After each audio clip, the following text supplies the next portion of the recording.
4, 3, 2, 1. Go. Let's go. Good evening.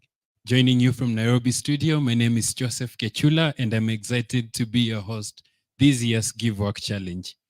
Ladies and gentlemen, 5 years ago, we embarked on this impactful journey to grow the Give Work movement, a unique model that strives to reduce global inequalities by funding social businesses in East Africa. We have since funded amazing startups that have given work directly to over 280 youths since 2018. I have been following this journey and I'm honored to be on stage with the Uganda finalists live in Kampala. I am Bronya Chamukama. Thank you all for joining. We appreciate that you are joining from all over the world, different time zones, making this Give Work Challenge a global movement. Good morning to the guys in San Francisco and good afternoon to the guys in East Africa. Tassilo, I know it's morning on your end. I hope you have your coffee ready. Well, this is the 6th cohort. How do you feel? It's amazing. It's amazing where we got to. We just did also the growth funding last week, and it's amazing to see how these enterprises develop.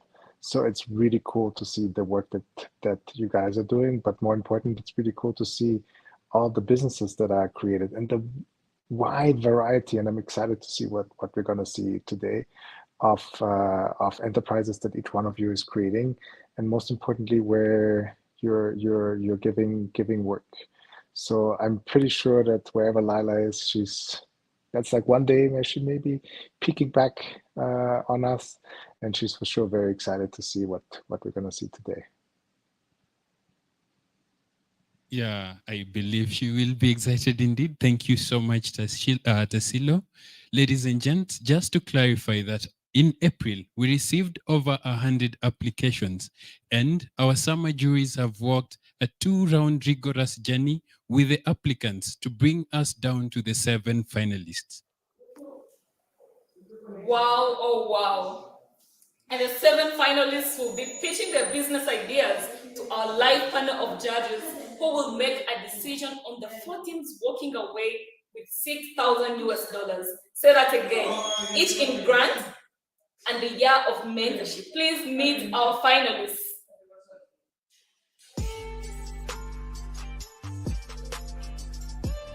Hi, this is Kono Farm and we are ready.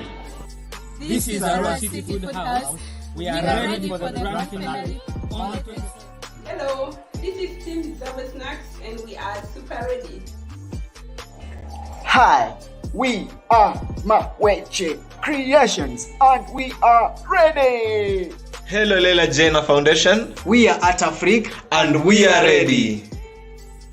We are ready.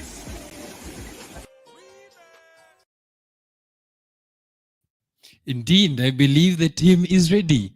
The finalists have been preparing for this day for the past month. We have seen them refine their ideas and shake off all the jitters that come from pitching to the live judging panel. We know it has not been an easy feat, but our resident mentor and coach has held their hand through this process. Now, team, let us meet the judges. Hello, my name is Joshua Okello. I am a director in global service delivery at Sama. I also support as the lead for our Uganda and India operations. I'm very excited for yet another edition of Give Work Challenge for 2 reasons. One, I was an entrepreneur myself, so I know what most of you must be feeling, but also 2, Give Work Challenge continues in the spirit of Sama in the sort of impact that we put out there in the world. Excited to listen to all the pitches and all the best.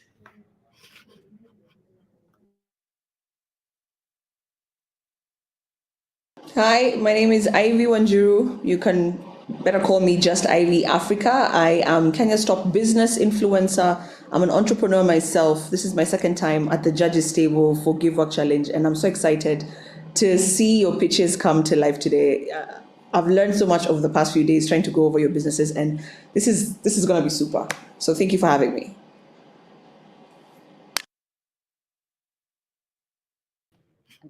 Hi, my name is Sandra Twinobio. Others call me Kahomza. I have so many names indeed. I am currently a news anchor with NTV Uganda. I'm also a show host for Eco Africa, an environmental show that highlights solutions and problems in Africa and Europe, and it airs all across.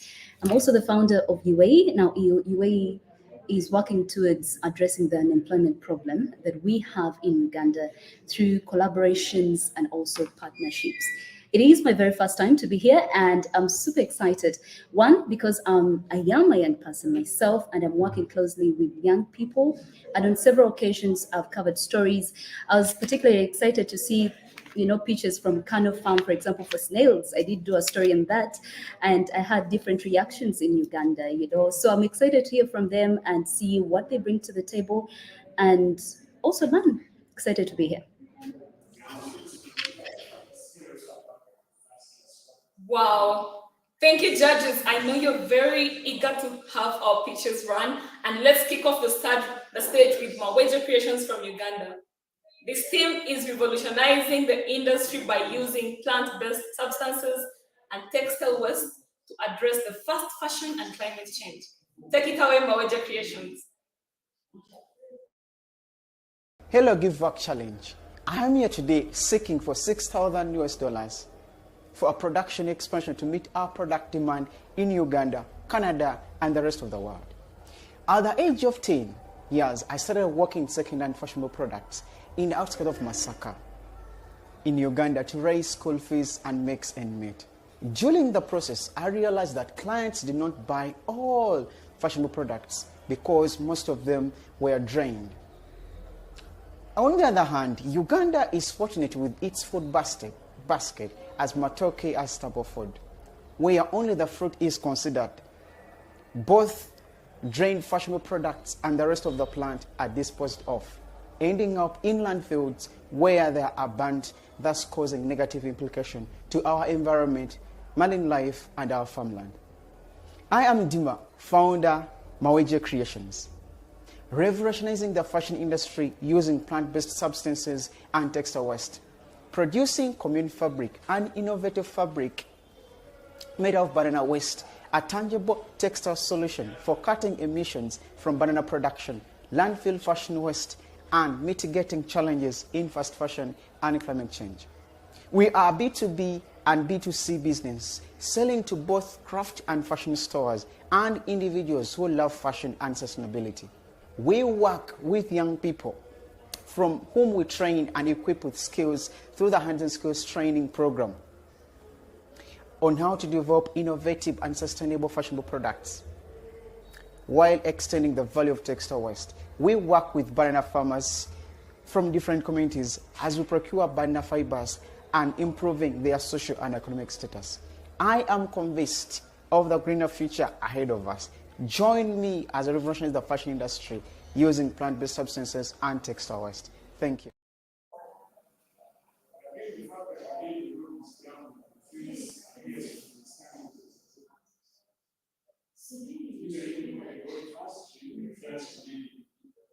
Well, thank you very much. I guess we can jump in with a few questions. Can you hear me, Bronia? Yes, please. I think my first question would be around competitors. Who do you compete with, and what's your competitive advantage? Thank you so much, John. One, our competitors, we're basically looking at different competitors. One, we're having Bandatex, also having Question Bags. Question Bags are found in Switzerland, and they have been funding the Bandatex project. And also, we are competing with, actually, first of all, the local manufacturers in the industry, but also we're having other different players in the industry. But our competitive advantage, we're the first Ugandan startup bootstrapping for the past 6 years and being able to develop a tangible textile solution using plant-based substances. And then on the other hand, we actually include the community whereby we train young people and farmers. So in this, for the past 6 years, when we're doing a research on how to turn fibers into textile, I gathered a lot of information. So I created a program which called the Hands-on Skills Training Program. So and this program is one of our advantages as Mawaja Creations, because whoever we work with, we train them, and then after training them, we create a labor force in the community, which actually we work with in the production process. Thank you so much. Maybe also just to jump in and just to get your thoughts on your sustainable plan. What are your long-term plans, and also how do you intend to make sure that Mawaja Creations is very sustainable in the long run? So first of all, when it comes to the sustainability, one thing I'm rest assured of is the material, that because Uganda is the second largest producer of the bananas, so when it comes to the production space, I'm not scared, because actually, one Uganda consumes 1 kilogram of banana every other day. So the question is, where the rest of the plantation? So in there, I know when it comes to the material side, we're okay and we can't run out. So the next feature would be that how can we be able to develop or to build a research and development center where we're able to actually execute the entire process, where we're able to turn the fibers into fabric and then fibers into vegan leather, and also to see how can we look for more extra funding in different from different industries and players. Thank you so much.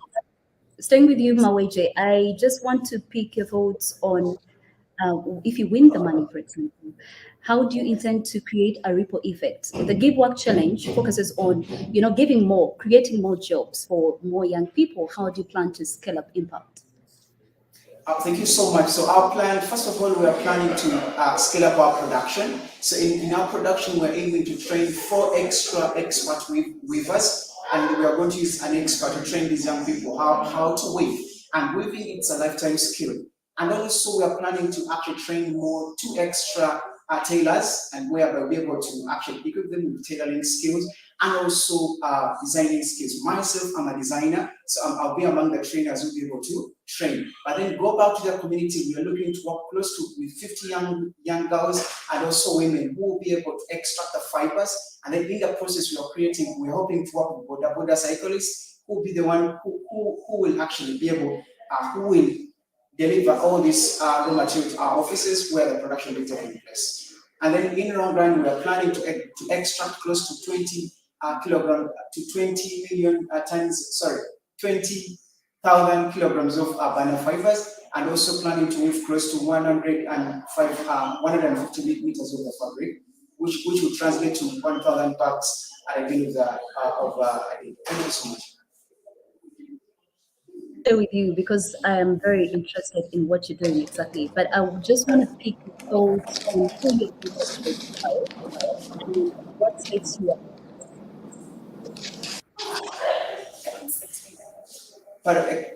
Pardon? Who are your competitors and what makes you different? What makes you tick? So one, Mawaja Creations as a brand, we are envisioned to be one of the greatest brands in the entire world. So our competitors, we are competing, one with Crystal Bags. Crystal Bags is actually a Switzerland brand. It is a Swedish brand, whereby they have invested in a banana tex, a project whereby they're utilizing banana fibers into a fabric, and then they're able to develop the bags like Ronnie is holding here in the studio. So that's what we're looking for. When it comes to the local space, we are competing with other different players who are actually utilizing the banana fibers. But the advantage is they're using banana fibers in the craft industry. But for us, we are stepping up ahead by venturing into the fashion industry. And we believe we are the first one to use the fibers in the fashion industry rather than the craft industry only. Thank you so much. I have one last question. I'll hand it over to Ivy. No problem. One last question. So, can you tell me a little bit about your costs? What is your biggest cost in production, and what is your at the end?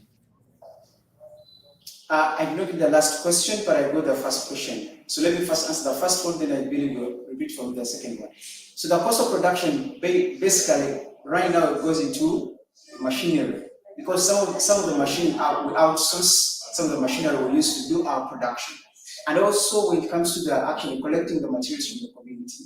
Why? Because most of the people are not really sensitized enough about the raw material. Second question, please. The second question was around profitability. Percentage-wise, how much do you make for every item that you sell? So every item we sell, we have a gross profit of 60% vis-a-vis the production cost.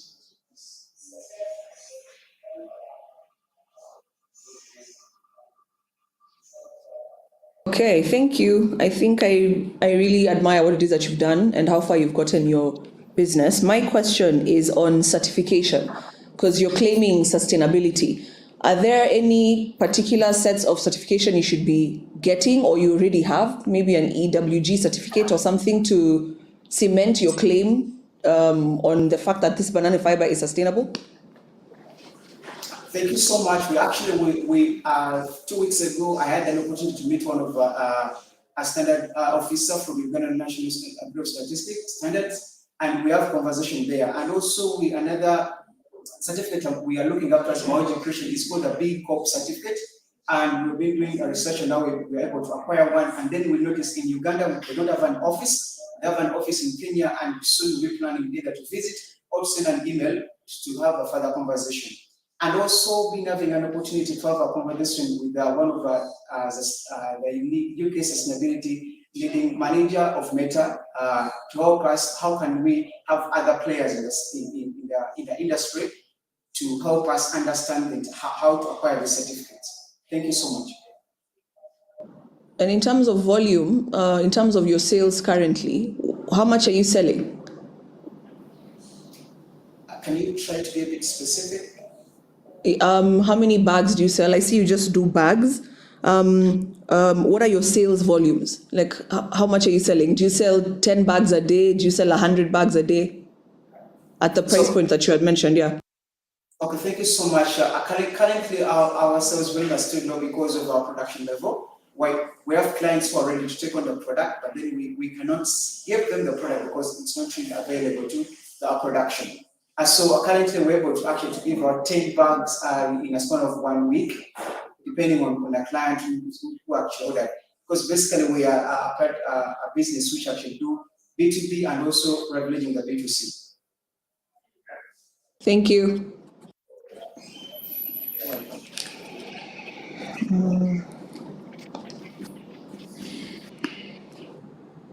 Yeah, interesting to see how this next generation of entrepreneurs is curbing negative impact of fast fashion. Well done, Mawaja. Now, ladies and gents, the next team in line is not only, the next business in line is not only processing high quality of fish for human consumption, but also employs technology to convert this fish waste into valuable products. Ladies and gentlemen, let's meet Mvuvi. At the heart of Lake Victoria, Ubenge Beach, a dedicated team of entrepreneurs has embarked on a mission to transform the omena industry. Meet Mvuvi, a business that sustainably processes and distributes omena countrywide. You may be wondering, what is omena? Omena is a small pelagic fish that is vital for feeding the human and animal population. We have had challenges. Omena is overfished, and the human-grade omena is often poorly processed, expensive, and has a short shelf life, making the bulk of it go to waste. That is where Mvuvi comes in. With our innovative approach, we are changing the game. We have a diverse team of experts, including industrial chemists, financial and data analysts, and skilled women who work together with us to process this omena using advanced techniques. By using dehydration, we can extend the shelf life of our omena, making it last longer for human consumption. And we didn't just stop there. We found a way to make use of the omena waste too. Mvuvi biologically converts 100% of the omena waste into high-protein animal feed, organic fertilizer, and even renewable energy. This not only reduces waste, but also supports the growing aquaculture industry, improves crop yields, and provides energy for the locals. Mvuvi's commitment goes beyond processing omena. We are also dedicated in making a difference in the society. We actively contribute to important SDGs like reducing poverty, ensuring zero hunger, promoting gender equality, and supporting a sustainable economic growth. Mvuvi has developed an online store and runs regular advertisement to reach a wider market, making it easy for everyone to access our high-quality seafood products. Mvuvi is not just a company. We are pioneers in the omena industry. With our entrepreneurial mindset, we are changing the way we think about omena production, waste management, and economic development. Join us as we sail towards a better future. With just $6,000 in funding, Mvuvi can scale up its drying, increase production, and improve packaging of our retail products. Together, we can benefit the community, save the environment, and ensure that future generations can enjoy delicious seafood that is sourced sustainably. Thank you.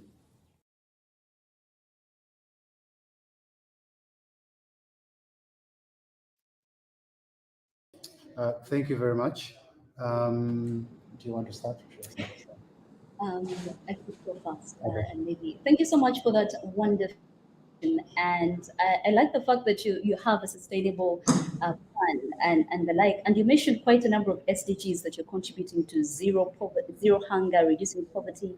But I'm still a little confused on how I want to believe that the problem you're trying to solve is overfishing. And we've been seeing different reports all across that overfishing is, causing a huge problem, not only in Uganda, but also in East Africa at large. So what problem exactly are you trying to solve in layman's language, just to get it clear? The first problem we are trying to solve here is overfishing. The next thing we are trying to solve over here is product quality, the shelf life of this product. We realize that fish has a very short shelf life. The moment you remove it from the lake, it can actually die off and expire within 5 hours. This actually makes the fishermen to go back to the lake and fish it for the next day. So what happens with Mvuvi is we extend the shelf life of this product from up to 12 months. It means that if our product can last longer, we do not have to go back to the lake to fish it. We also use a lunar calendar to make sure that we only purchase when the moon is right, and this helps reduce the number of days we fish. Interesting. What is your revenue model, and how do you plan to generate sustainable income for your business? If, for example, you have limited periods of fishing, for instance. That's a very good question. Our revenue model entails processing a multiple number of fish products. Like, for example, we even have the fish flour, we have the fish biscuits. So we are innovating a lot of products, and all these products are going out to the people and they're purchasing it. Apart from the products for the human consumption, we also have products for animal consumption. That is the animal feed. We also are creating fertilizer. And all these, when sold, we have a lot of products from just one item, that is omena. Great. I will stay with you once again.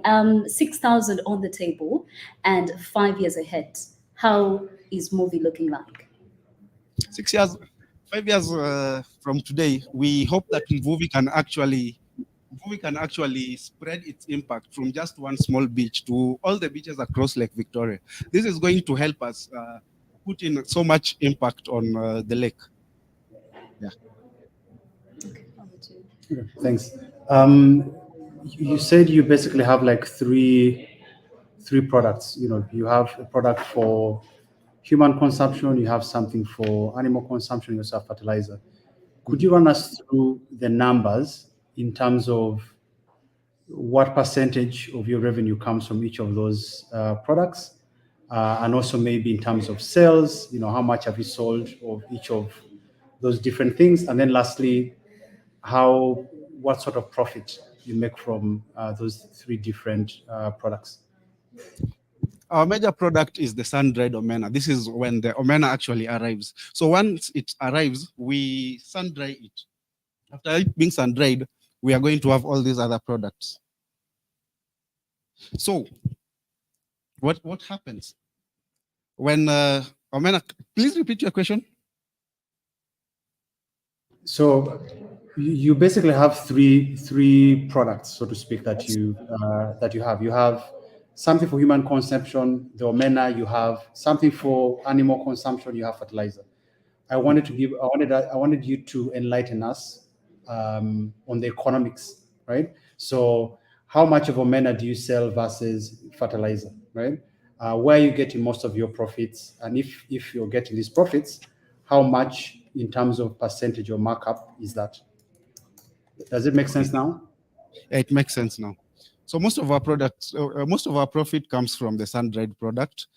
We are producing 250 kgs right now on a very good month. And out of that, only 20% of it is waste. 80% of it is sun-dried. And the waste, we use it to make the feed and the fertilizer. So the percentages at 1.65, yeah, that's the multiplier factor we are currently using, 1.65. So if we have omena at 100 shillings, we are going to sell it at 165. Okay, and what would the markup be there? Like in terms of what are you making as a profit? Is it the 65? Yeah, the 65 is the markup. Okay, thanks. Ivy? I was keen on the markup as well because according to your budgets, you get around $8,000 revenue, but you only keep around 2,800. So I think you've answered that question. I'm just wondering if you're giving us a mean score as opposed to an exact figure when it comes to your margins. But I'll leave that alone. What I'd really like to know is, so all these products you have, the 3 products, what's your go-to market plan? How are you planning to market this to your target consumer? Our items reach our clients mainly through social media advertising and our e-commerce store. That is www.vuvi.co.ke. So I've been to your website. Congratulations on having one. Good for you. But you only sell sardines. You only sell the omena through the website. So what about the other products? How do you plan to tell your customer that they exist in the first place? The same thing? Just social media and then the website? Social media advertising and the website at the moment. Do you know how many visitors you have on your site? Do you have those reports? Yes. The latest statistics show that Mvuvi has over 1,500 visitors monthly. Okay. All righty. So I wanted to know that. Thanks.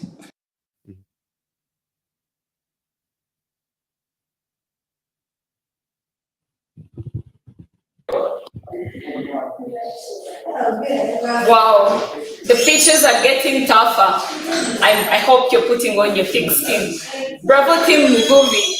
Coming to the stage next is a business that has an innovative approach to controlling the spread of malaria in Uganda. Welcome, Arua City Food House.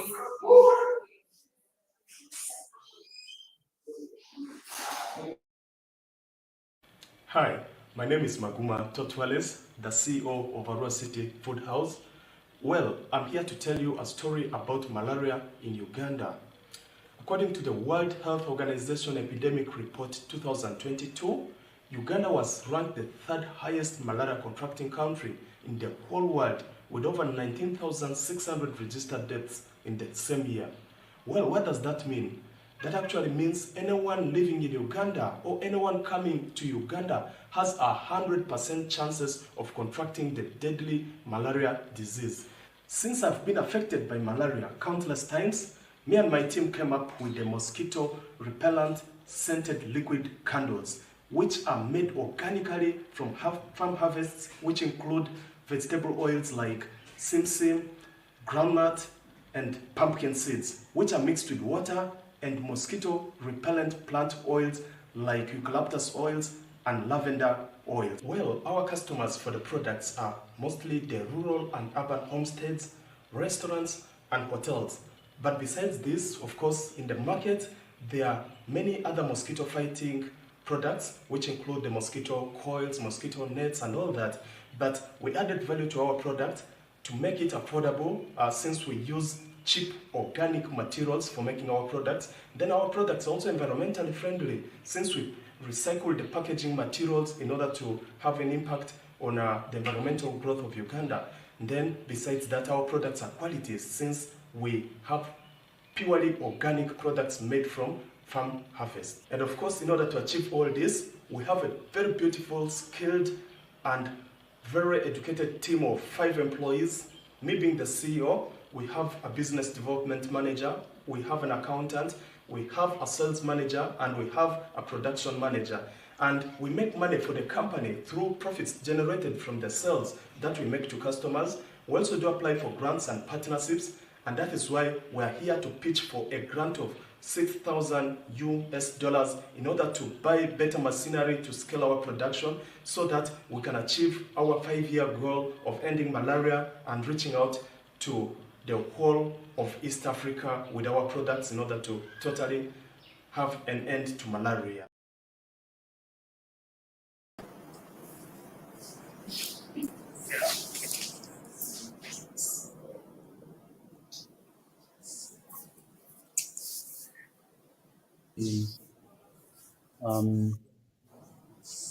Other than cost,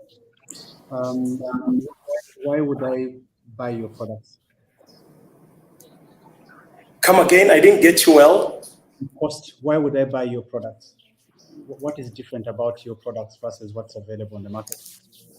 Okay, my products are very organic, since we use natural farm products without fertilizer, which will actually prevent you from, let me say, cancer-related issues, since most of the other products have chemicals inside them, which are very risky.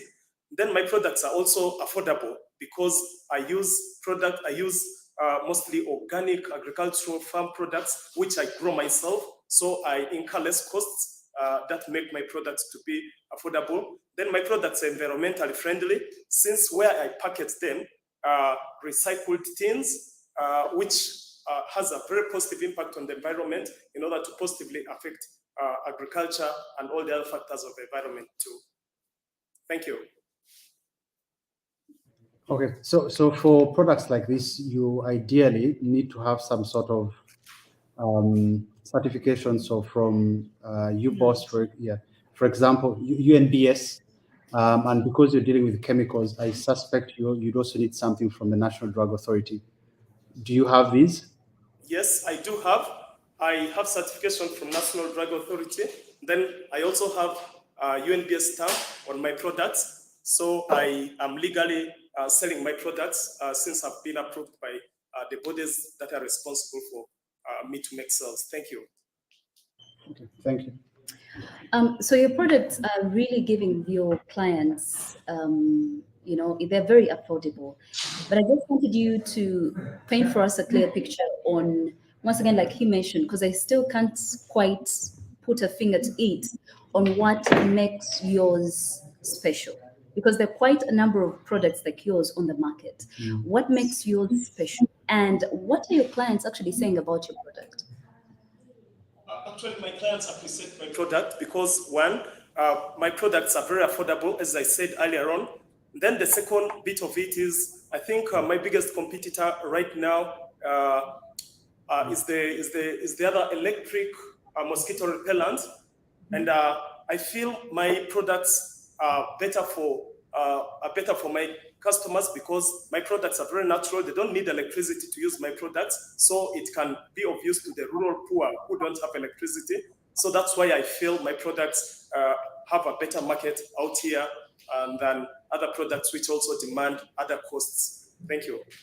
Briefly demonstrate to us how one can use your product. Okay. This is a tin, a recycled tin. Inside here we have a vegetable oil which we make ourselves. This is our oil. This is a sunflower oil. We also have pumpkin oil, and we have other oils we use too, like for simsim and groundnuts. Then here I have lemongrass oil. This is a mosquito repellent oil. Then here I have a citronella, also a mosquito repellent oil. What I'll do, I drop a few drops here, like 3 drops of the mosquito repellent oil. After that, sorry.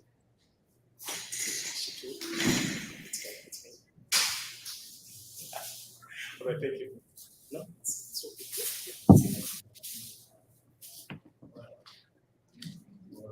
Then I also have a cap here, which is for lighting the candle. That is a rope. Then I get my matchbox.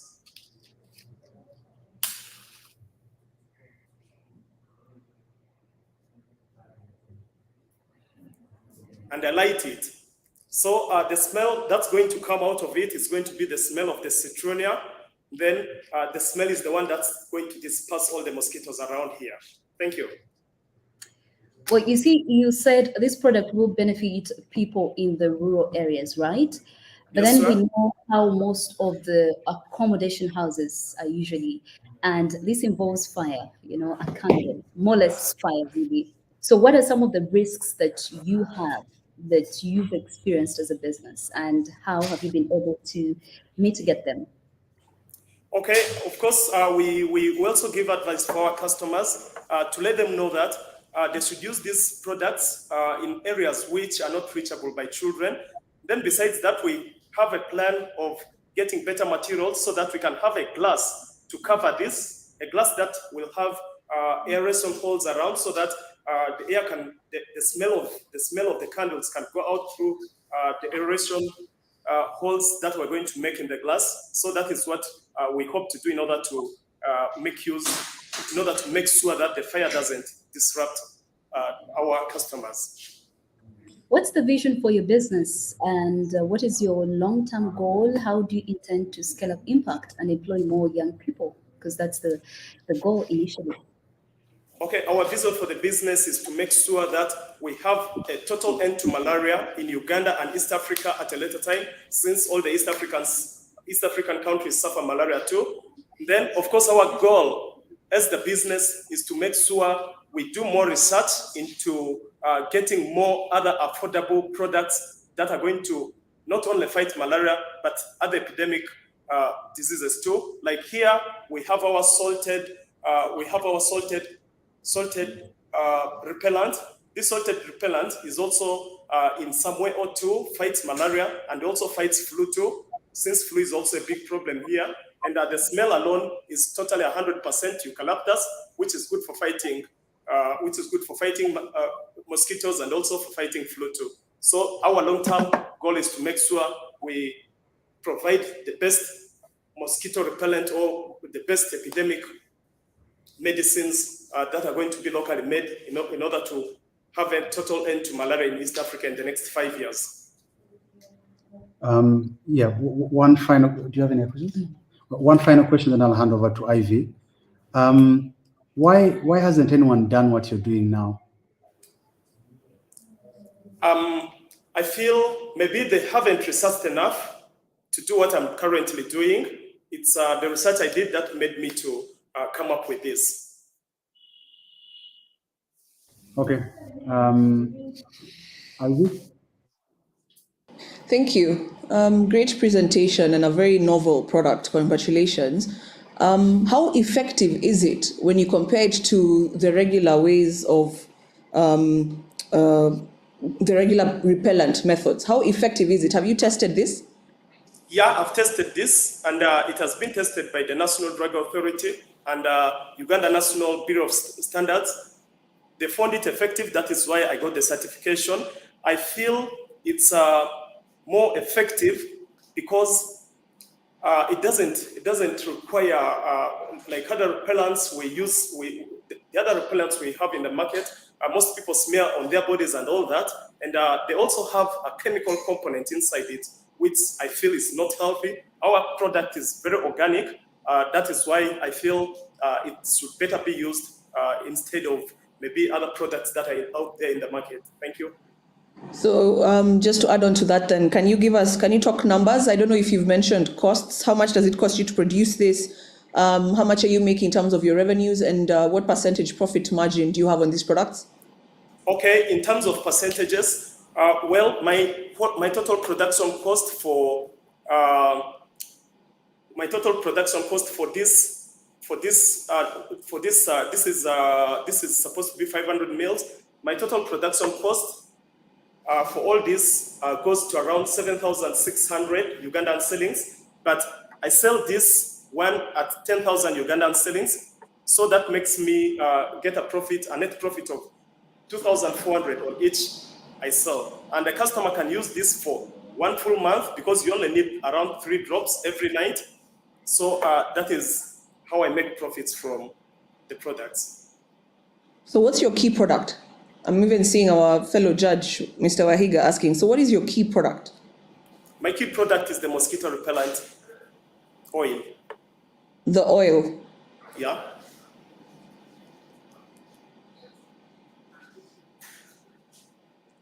Thank you. All right, thank you too.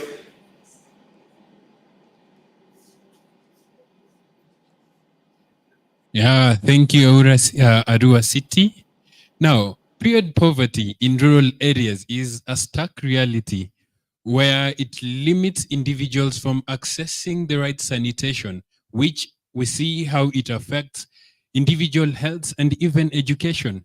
Now, taking on stage is a women-led initiative that is empowering girls in Uganda by promoting sustainable menstrual solution. Ladies and gentlemen, let us welcome the Reusable Sanitary Pads Project.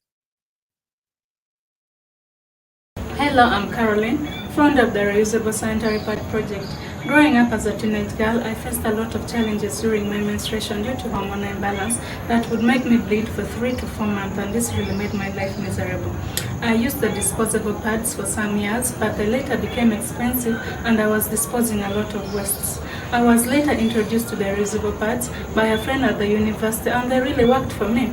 They were cheap, reusable, and environmental friendly.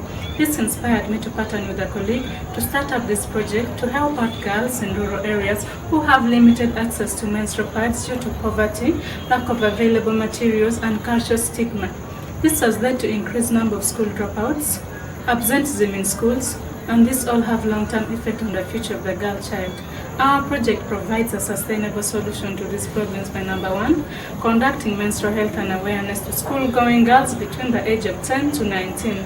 We also provide them with reusable menstrual pads, which helps in boosting their confidence in school. We create employment opportunities by training young mothers on the art of making reusable pads, which they later use as a source of income and also acquire tailoring skills. Our products are made of 3 layers, which make them comfortable and leakage-proof. Our competitive advantage is our products are cheap, reusable, and environmental friendly. We have an experienced team from health, hospitality, fashion, and design, which help us run this project smoothly. We started as a social cause and later transitioned to a social enterprise due to demand and sustainability. We currently make our money from training private entities, from grants and donations. And we are here asking for $5,900 to help in scaling our project.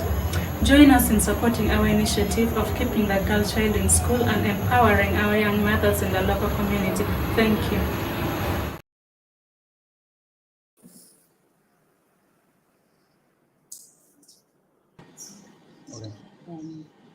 Well, thank you so much for that wonderful presentation, and I think it is wonderful that you found a problem, you're trying to give a solution. However, in Uganda alone, we do have quite a number of organizations like yours that are doing that. I could give an example, for example, AfriPads, social pads. What makes yours different, and why should one say, let's give the reusable sanitary pads project the $6,000? Actually, our products are unique. First of all, our products are comfortable, and I would advise one to go for them. Also, like in northern Uganda, we don't have like very many projects that do what we do. Like most of the projects are profit made, but ours is unique in a way that we support girls in schools.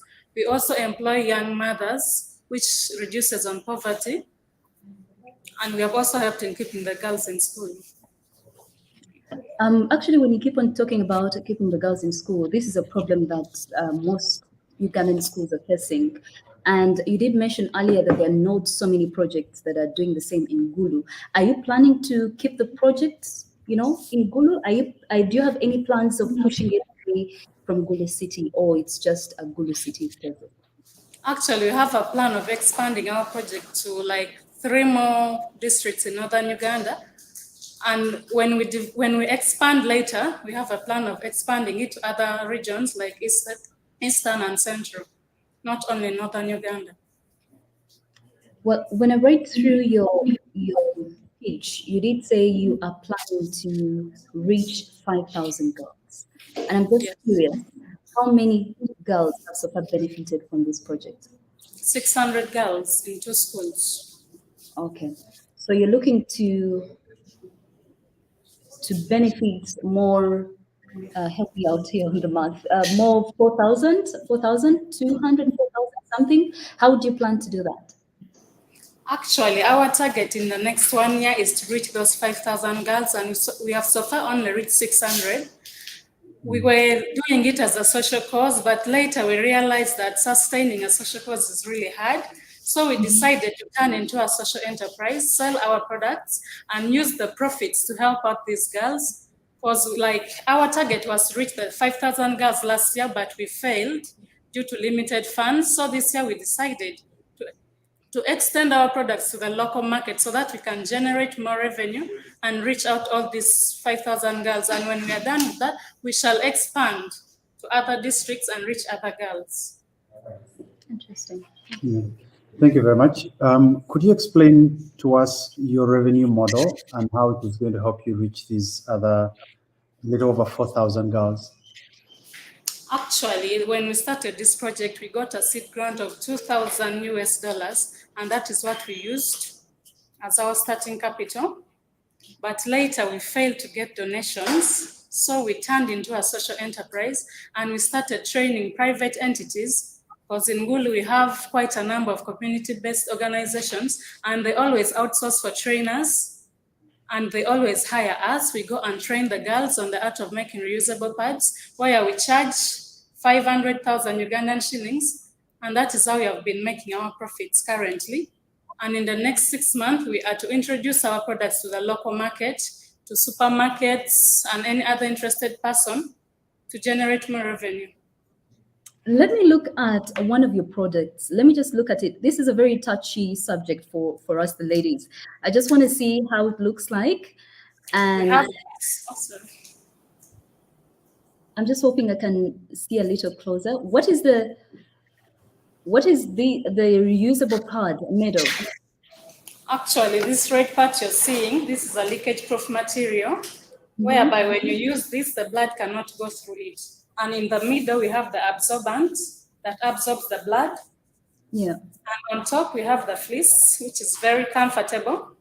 It doesn't irritate your skin. We have 2 materials we use. This is the fleece, and this is like the chitenji. In the local language, we call it the chitenji. It is also on top of it. And it's so comfortable. When you use it, you really feel comfortable. This is how they look. This one is mostly for like the big people, fat people. And this one can be used by the tiny people. The sizes are different. Very interesting. But again, in terms of hygiene, yeah, if we are targeting the young girls, for example, how do we intend to see that this product can be used for more times? What is your hygiene plan? Do you go ahead and, drop something for them to pick on? Actually, like for the schools we visit, we always do menstrual awareness. We teach them on how to maintain these pads. We teach them, we make them aware that these pads are supposed to be washed before you reuse them. After using them, you rewash them and keep them. Then on the next cycle, you reuse them again and do the same wash, keep them in a safe place, just to keep the hygiene. All right. Okay. One last question, and then I'll hand it over to Ivy. You said you want to introduce this product Actually, two questions which are around basically revenue. One, you said you get 500K for training. Is this per training? Is this based on people? Okay. How many trainings have you done this year? This year we have done 3, and last year we did 7. Okay, so 1.5 so far for this year. Okay, and then in terms of the parts that you want to introduce on the market, how are you thinking about it from a basically cost profit perspective? How much do you want to sell it? How much do you make it? And therefore, how much do you expect in terms of profits? Actually, the cost of making one pad is 1,600, and we are planning to sell each pad at 2,000, where we are going to be getting a profit of 400 shillings from each pad we sell. Okay. Is there a reason why it is 400 and not why you're selling it 2,000 and not 2,500 or 3,000? Actually, we want to make it affordable to everyone because our main target is the rural areas, and if you make it so expensive, some people might not be able to afford it. That is why we decided to sell it 2,000 and get only 400 so that everyone can afford, so that we can end period poverty in northern Uganda. Yes. Well, just to chip in again before we hand over to Ivy, I just wanted to pick your thoughts on how you intend to create work opportunities for the youth using your business model. Actually, we train young mothers because the people we work with, our employees, actually young mothers from the local communities. We train them on how to make these pads and we later employ them. We have so far trained 6 mothers and we work with 2. The other 4, we help them acquire sewing machines and they're working independently, but the 2 work with us. And our plan in the next 6 months is to employ more 10 mothers so that we can keep creating employment like that. Okay, great. Thank you. Over to you, Ivy. Thank you, guys. I think this is a great initiative. I'm very passionate about eradicating pink tax, so congratulations on this. Why reusable pads and not menstrual cups? Because you say reusable pads are cheaper, but aren't menstrual cups cheaper than reusable pads? So why did you decide to go this direction? Actually, I don't know much about menstrual cups, but I only know about disposable pads, which I personally tried using, and they're very expensive. Like someone with a situation like mine, having hormonal imbalance and using disposable pads, I would be there thinking, where will I get money for buying another packet like after 3 days? But if I'm using this, I can actually wash and reuse, and I'm not worried about buying like a disposable pad in like the next 1 week, which makes it a better option. You've received feedback from the girls that you've given the pads to or people who've bought. What are they saying, honestly? Yeah, actually, they like the pads, they're comfortable, and the feedback is really good, which gives me courage to keep moving and keep making these pads and end period poverty. I like that you have a compelling story because of your own experience with your menstrual flow and your hormonal imbalance. But the both of you, can you attest to your level of expertise to give me confidence that you can handle this as a business? Because even just the technology behind making reusable pads, can you speak to your level of expertise on this, other than the fact that we're women and we get periods? Actually, making these pads needs tailoring skills, and my colleague is a fashion designer. She's a tailor, and I think making these pads need that. When you're a tailor, you can make this. So long as you have 3 layers of whatever fabric, even if I know how to sew, I can make a reusable pad. Yeah, you can make, because even the schools we visit, we always teach these girls on making them on their own. Okay. Really, yeah. Okay, you said you want to end up in supermarkets eventually. What are your plans for branding, and how do you package the pads as they are now? Because they're just bare. How do you package them?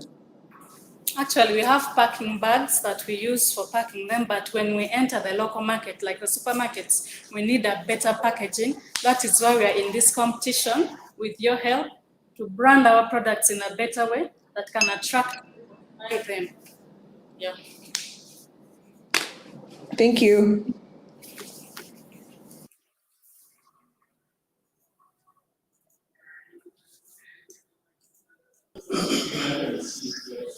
Well, thank you, Team Reusable Sanitary Pads, and probably you could be the ones to address the rising prices of sanitary towels around the market.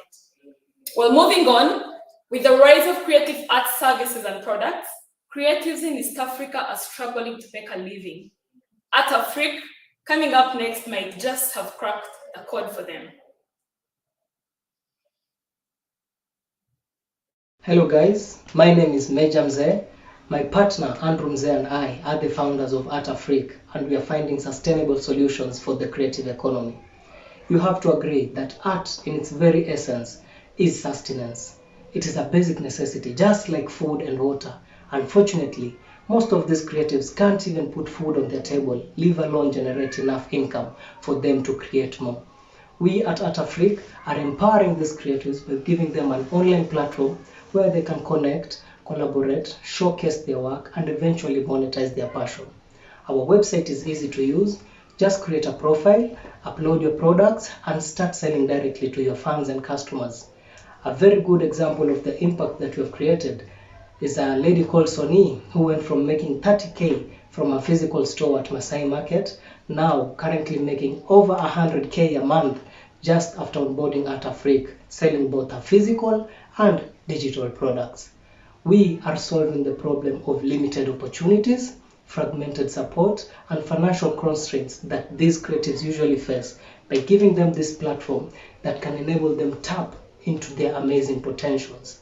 Currently, we are at 500 users on the site, and we're proud to say ever since our inception in 2022, we've helped them generate up to 3 million Kenyan shillings. Guys, remember this is an industry generating up to $4.2 billion across Africa. In Kenya, up to 100 billion Kenyan shillings, contributing to 5% of the nation's GDP.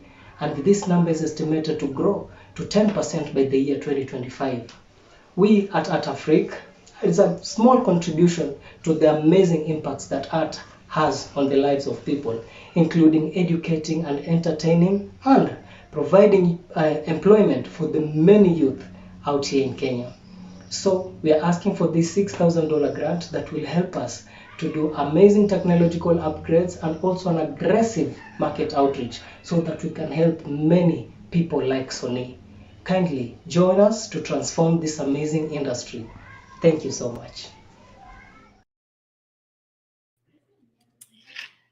Thank you so much, Atafric, for that wonderful presentation. And I just wanted us to speak briefly about the market research. Did you, for example, go deeper to find out the real issues that affect creatives, and what were they again?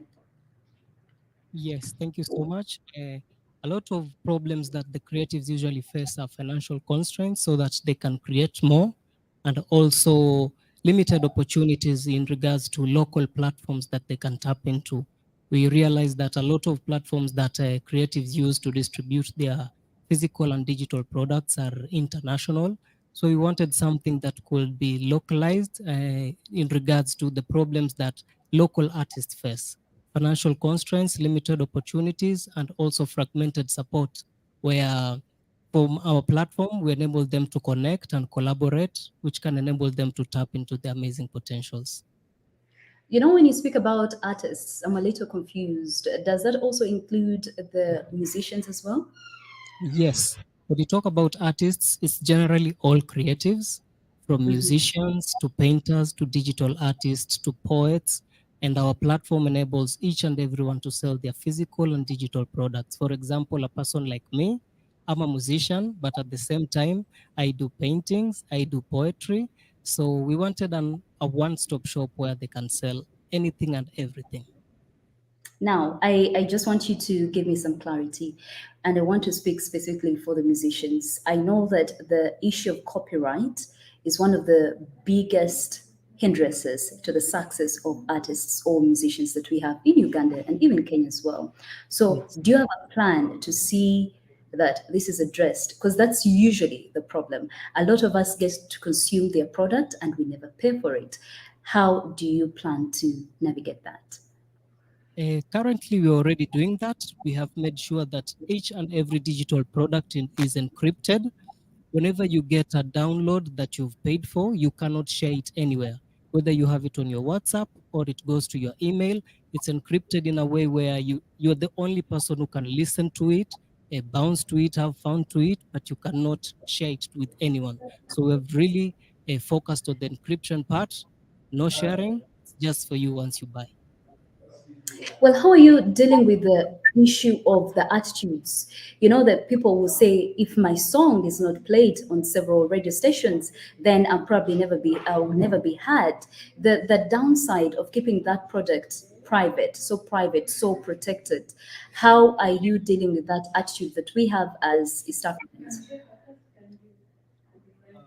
I guess just to make clarity on that, we are actually a social-based enterprise. By this, we do mean that the most that we do from the revenue actually goes to the creative. Also, to dive deep on that, currently the platform that we do have, the intermediaries, they are quite complex in terms of the processes on how someone can actually make money out of it. So for us, it's actually quite open in the sense that we only take 7% of what the creative makes. So trying to put this across to an individual or a creative who actually thinks he might not get someone outside there that might buy his product, we are really focused on the support that he can get rather than the reach that he can put his content outside there. Thank you so much. Thank you, Atafric. I love the idea of creatives finally getting a piece of the pie. I have quite a number of questions. Number one, you piqued my interest when you talked about encryption. And I just, maybe this is not, it's a technical question, but how exactly are you encrypting this thing on WhatsApp so that I can't share it? This could have been answered best by our technical team, but where on our back-end system, we have these numbers that are added on the digital sequence of the, let's say, the music. If someone wants to maybe upload their music has a digital code that is usually identified as it goes around the internet. So there is a number sequence that is added in front of the digital sequence of the music in a way that just like right now, you cannot screenshot on WhatsApp. The same way, when you download the product, the digital sequence that had been added to the music restricts you from sharing the music. Whether you have it on your email, whether you have it on your WhatsApp, it will remain on the platform that you have chosen to download the product on. And that is how we say encrypting the digital product. Okay, it's an interesting thing for digital rights management. But related to that, I saw in your lean canvas that one of the things you want to use the money for is to make some technological improvements. What would that be? What would that be actually? Technological improvements, just like we are dealing with digital products, and digital products take up a huge space on the servers. We'd like to increase our server space where we can also now hold movies, short films, and sort of larger format products. And also we are trying to currently add in a social aspect. We've done a survey from the artists that we are dealing with. They say, especially with B2B communication, they would like it to be in a way where they can reach out to the suppliers maybe so that they can get their products promptly and all this stuff. So both the social plugin platform, that is what we're trying to develop, and also increase our server space so that now we can include the movie makers, the content creators in large format products. Okay, two last questions and I'll hand it over to Ivy. Part of having a good marketplace is quality. Yeah. Yes, I'm going to come. You're basically connecting these creatives to people who would consume their products, right? But if your products are not great, I'm not going to come back. How do you manage quality? And of course, there are also other questions around what if I came and bought a painting from your website? It never shows up at my doorstep, right? So that's one aspect. The other question I wanted to ask was around competitors. You know, what runs through my mind is that why would I not just do this on Facebook or Instagram or TikTok, you know, as opposed to coming to your platform, where, by the way, you're taking 7% of my earnings. On TikTok and on Instagram and on Facebook, it's all me. Just to make a clarity in terms of the quality, we do have an administrative end. That is, we do vet the products once they're put on board. For digital products, we really insist on a specific framework of quality. Let's say if it's a photo or a portrait, then we can stick on a certain resolution.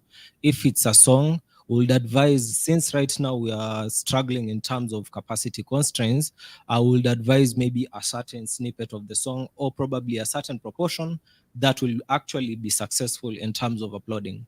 And the second question, why us and not the current intermediaries? I think I've clarified this with my prior answer. It's just that the current intermediaries are quite complex. The current creative in Kenya doesn't understand how he or she will make money, let's say, for instance, on YouTube. CPM is quite subjective. It's not the same as in Africa, the way as it is in Australia. So for us, trying to put across the entire system or the business model into which a creative will understand that if I maybe do a painting that's worth 5,000 shillings, he will actually understand, because our business model is quite transparent. We only work with 7%, which we actually use for our operating expenses. And we are now currently integrating the KRA for the digital service tax, because I do understand right now that the looming tax rates that are coming about, as well as different infrastructures around the digital space. So for us, transparency, I think, is a really major tick for us, as well as trying to encrypt the products. And number 3, to add on the social aspect up and above the current competitors that we have, because the creative space is quite huge. It's quite dynamic. As I've understood, the first judge has just mentioned on music, but there are quite a number of creatives. So if you are able to tap into all these markets and try to diversify our portfolio as much as possible, it will be a cutting edge for us within this market. And also, if maybe I may add that Facebook doesn't do your marketing for you. TikTok doesn't do your marketing for you. What we do is we speak on the importance of art on our social platforms and tell people the importance of supporting these creatives, because just like we've said, it creates employment for many of the youth in Kenya and in Africa at large. We speak on the importance of supporting these people, and that's why we are focused on the social aspect of this, empowering the creatives. And also to your question of the concern of where you've bought a painting and it doesn't appear on your doorstep, we have gone to quality assurance, where we obtain the painting first from the creative, package it in a way, do our quality assurance, make sure that the painting is up to standard, and then deliver it to the buyer now. So before we hand over to Ivy, what do your customers think about your product, for those people that you've worked with? And if you also don't mind, while at it, how many creatives have you supported? Ever since our inception last year, 2022 December, we have empowered up to 500 creatives. And just like in our pitch, we have an example of a lady like Soni, who went from making 30,000 from her physical store at Masai Market, and she also wanted to sell her digital products. You see like many platforms that are available, either you sell a digital product or a physical product. And now we are happy to say that she's making up to over 100,000 every single month, selling both a physical and digital products. We've got really positive feedback. People are excited that we are able not to just do marketing for creatives to onboard, but also spread the word, like, come here, let's support these creatives, and so on and so forth. So they're really excited, I'd say that. Thanks. Ivy? Super. Atafric, you are dealing in a business that's very close to my heart. My question is are you targeting more established creatives or people who are just starting out? Because I wanted to see where I would fit in on the platform. How would it help me as a semi-established content creator in Africa today? Thank you, Ivy. First and foremost, very big fan of your work. And for established maybe creatives, this is an added revenue stream. If you can sell your music on any other digital platform, and you have a certain customer base that usually goes there, we already have users and buyers on our platform, and you can tap into this small number that you are building and trying to grow, and also, add into that amount that maybe you are trying to get to, and the social impact aspect of it as well. As an established creative, our 7% that we take doesn't go directly to our pockets. I am sure that you as an established artist wants to maybe see that the revenue that has been generated goes back to the creative. So in a way, the money that you've made will be used by us, the company, to do webinars and events to educate other up-and-coming artists in maybe skills like digital marketing, distribution, and so on and so forth. I went to your Instagram page to try access the site. Is it down? Yes, just like our partner said, it is down because you're trying to incorporate the digital service tax for the KRA. I'm sure you're quite conversant with that. And there was a bit of push and pull whether the 1.5% should come from the creatives or the company, but I think you, Ivy, should be the one who should be tasked. So we are incorporating the KRA plug into the website currently. Do you know how long that will take? Yes, 4 days from now. Oh, okay, that's good. So far you have data of around 500 plus artists, creators. What are you doing with that data? Are you planning to incorporate AI, machine learning to be able to optimize the data you have? If so, what's the plan? I think just to clarify on that, the 500 is actually the user interaction on the system. We have approximately 50% of active users that are actually engaging on the platform. So for us, long term, we look into extracting data to maybe analyze more, because personally, I'm an analyst with 4 years experience within the industry. I'm trying to dive more into the data with the focus of tapping into roughly 200,000 creatives by 2025. We'll actually have much more insight in terms of advising the creative space on which is the best option to go to and which ones are not the best to go to. Or you can add something on that. Yeah, sure. The data that we are collecting actually is to just empower us to know which is the best way that we can approach the creatives. Should we do maybe aggressive marketing? Should we maybe look into funds that can support the creatives? Should we maybe incorporate a crowdfunding aspect for their projects? The data that we are collecting is not to be sold or to be used anywhere. It's to help us analyze the data and give back in a way that will empower the creative themselves. And you have the license for that, so that you don't finish with KRA, then you go to the data commissioner and do you have the license for that? Yes, we do, Ivy. You also said, I like that you understand that how big of an industry this is globally, but I was missing how you'll get Africans to tap into that $4 billion, because you understand the YouTubes don't pay us the same, but so far I get it. You started just last year, good for you, but how will you get us Africans to get those millions of dollars that everyone else gets? I think a step at a time. We are also quite honestly budding entrepreneurs, a step at a time. The more we grow, we started with Mombasa, now we're in Nairobi, and maybe grow nationally, regionally, do aggressive marketing on our social platforms, and also we are tapping into display advertisement, Google Ads, search engine optimization, so that we can invite all these other creatives on the platform so that they can enjoy the piece of the cake. And my final question, my fellow judge asked what feedback you get from your customers. And I know it's a pitch, you'll only give positive feedback, but what has gone wrong?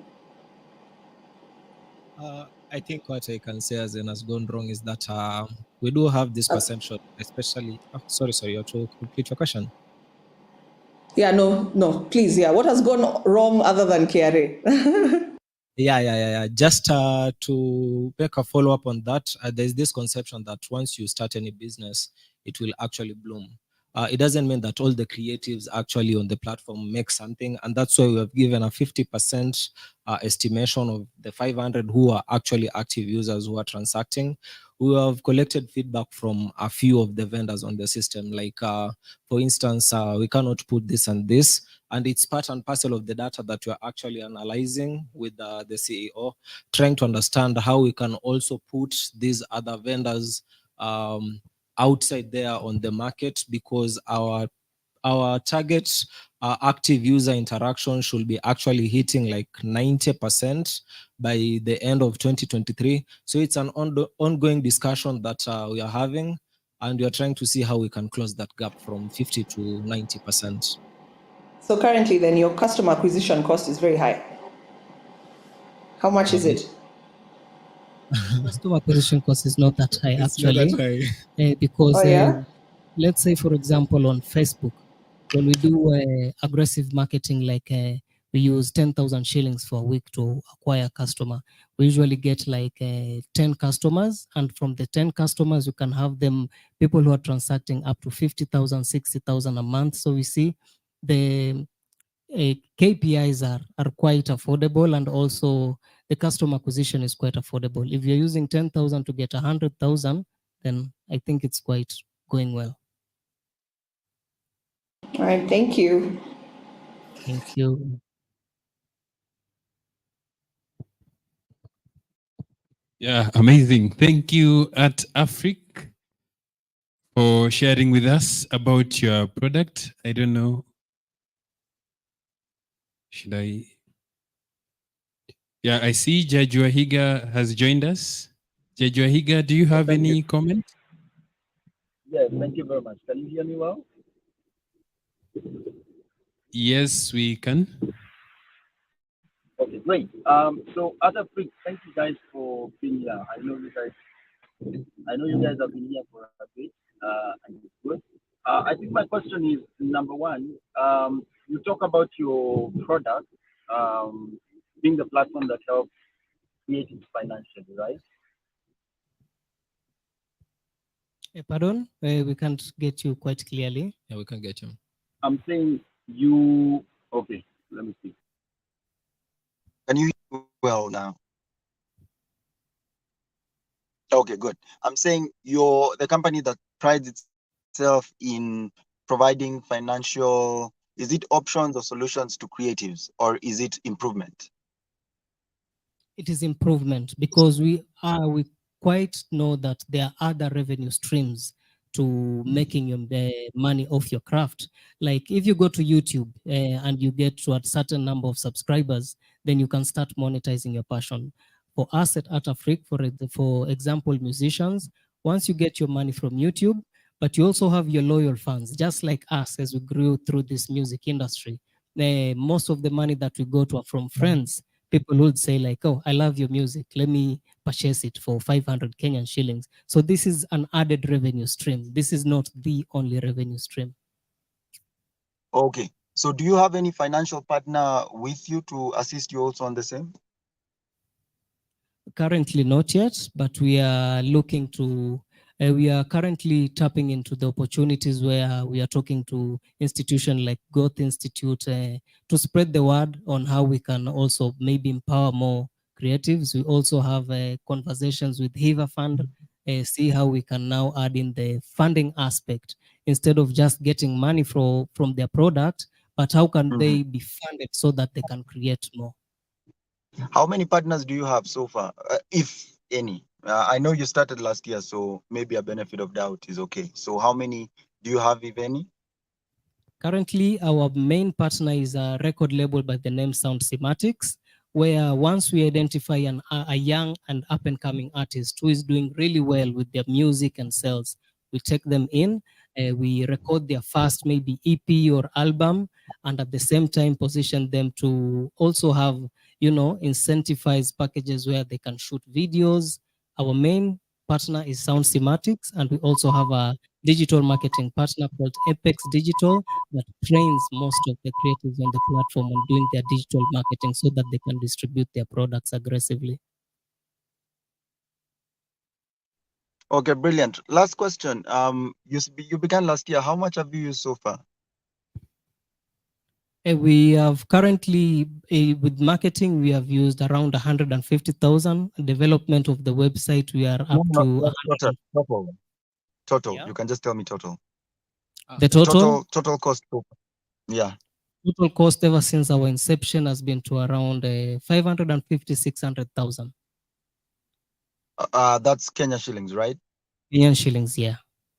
So roughly 5,000 USD, right? Yes, correct. And you're looking for how much? We're looking for 6,000.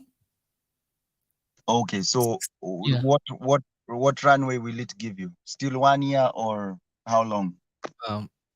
Just to answer on that, in terms of the monthly operations, we have currently amortized our monthly operations to an approximate of 150,000. So as in that should actually last us for the following financial year. That will be closing roughly 2024 June. Okay, so do you think that money is enough to make you? But first, you haven't answered my question about runway. How long will it give you altogether, not just for staff alone? And then even with that money, how much money do you foresee making in terms of profit or return on investment for your organization, since this is a grant, not debt funding? Let me just check that, by the way. For the $6,000, currently at 500 users on the platform. We approximately, probably, if we can get 2,500 users on the platform with an approximate 80% of active users, that's roughly 200,000. And an average bucket transaction of like 20,000, we should be looking at tracking roughly 15 million for the next financial year, which spread out across the entire financial year. We'll be looking at our approximate commission of that's 10%, which is like 1.5 million, right? Yes, 1.5 million. Yes.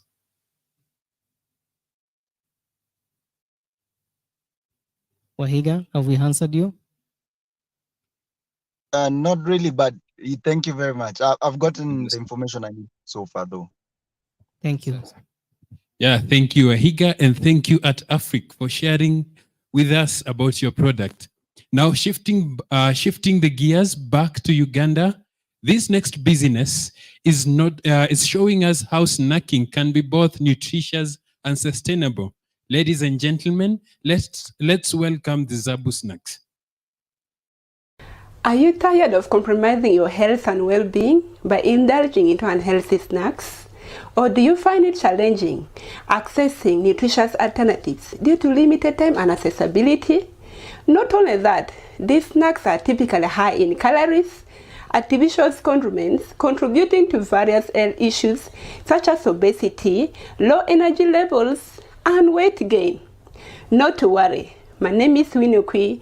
I'm the founder of Zabu Snacks Uganda. Zabu is here to transfigure the snacking industry through offering a variety of organic, delicious, and nutrient-rich snacks spiced with chili, cinnamons, and vinegars flavors. Our snacks are crafted carefully to meet the demands of busy individuals, school-going children, travelers seeking healthier alternatives without compromising on taste and quality. What sets us apart from the rest of the competitors is our unique features, including a wide range of options, allergen-free choice, and sustainable packaging. Through partnership with supermarkets, Zabu has made these snacks easily accessible. Our vision extends beyond snacks as we inspire our healthier choices and contribute to a happier society. We have experienced significant growth over the first few quarters with 30% increase in sales compared to the previous years. 90% of customers have reordered our product after trying it. A kilogram pack price goes for as low as $5.5 US. We have a team comprised of passionate individuals ranging with different backgrounds from marketing to branding expertise that help us bring this product to test. We intend to open a skill training school that will engage the vulnerable women, locals, and youth within our communities. Invest in nourishing today and join us in shaping a healthier snacking culture for a better you. Thank you.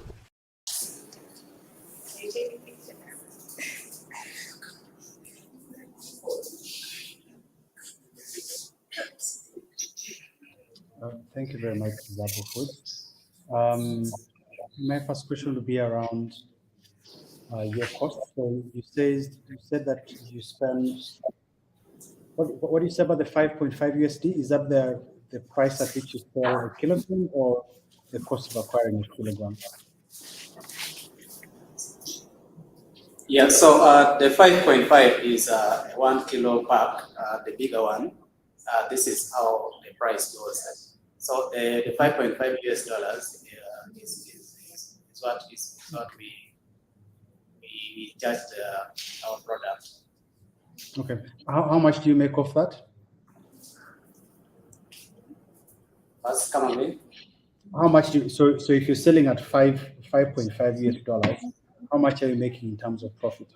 Yeah, so in terms of cost, like a kilo of this, our cost is roughly 2.2 US dollars, and of which, if we are to get into percentage, our profit is about 20% profit models of our product. Okay, and I know you said something about it being healthy.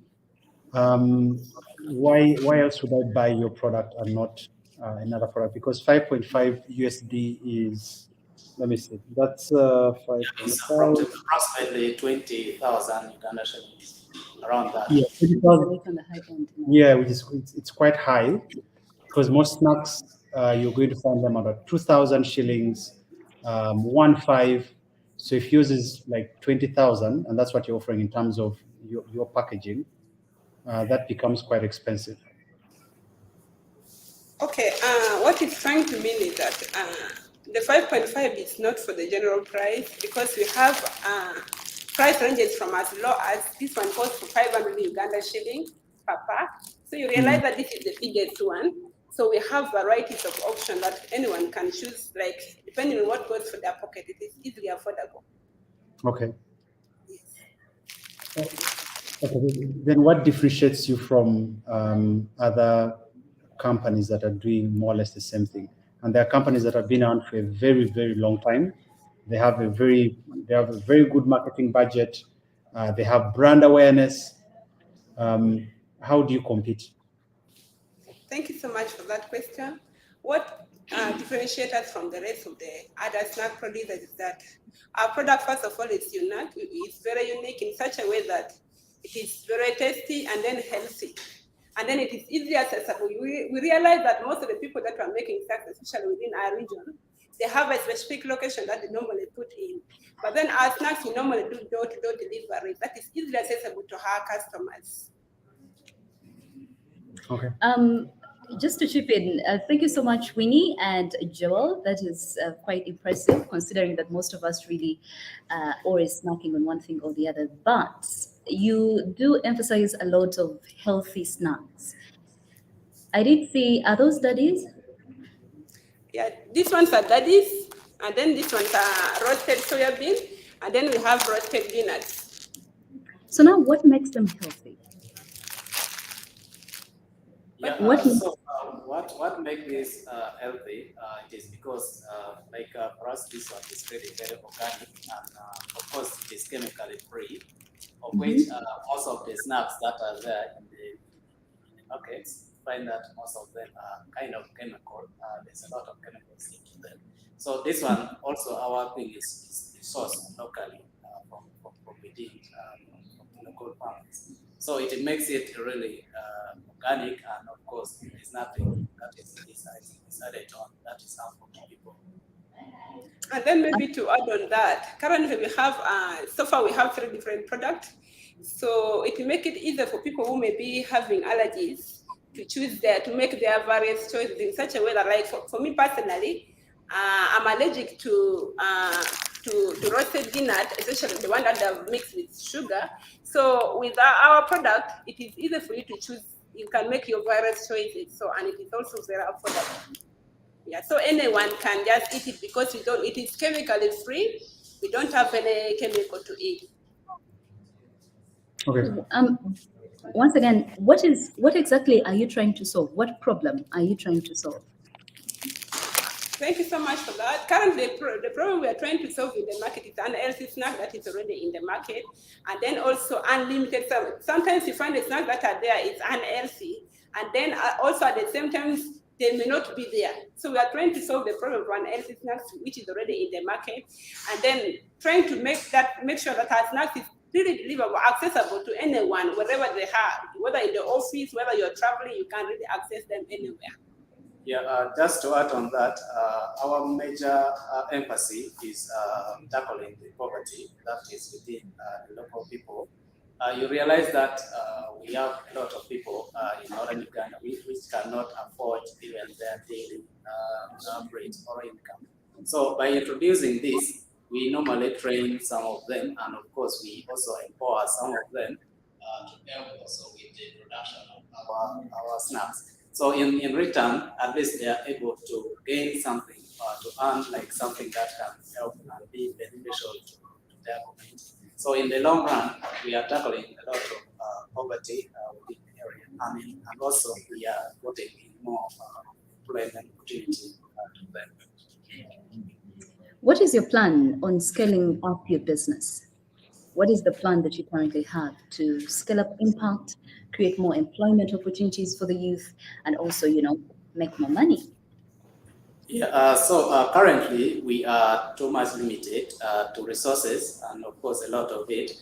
You realize that this we are making it using the local tools that we have. So our plan is to get a dough mixing machine, which will help us, of course, in largening our production scale.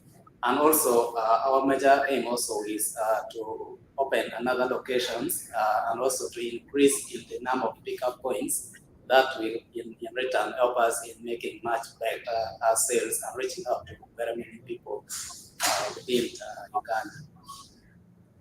All right, thank you so much. Joel? Yeah, one last question, Joel. You're basically making food stuff, right?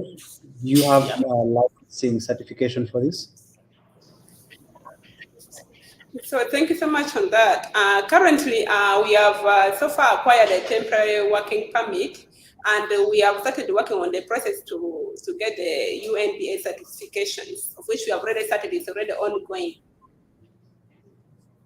Okay, when do you think you'll be able to get that UNBS certificate? The last time we went there, they told us they will give us the feedback within 4 working days, starting from 4 working days. Probably we'll be able to get the feedback from them because we have finished the process of payment and the rest. Okay, thank you. Ivy? Judge Waihiga is here. I'll give him floor so we can hear him properly. Welcome, Karibu Judge. Okay, so I feel ambushed, but anyway, how are you guys? Nice to see the work that you're doing. I would still like to know what's your unique value proposition. I mean, you're not the only organization doing health snacks, as you call them. So what's really your unique value proposition?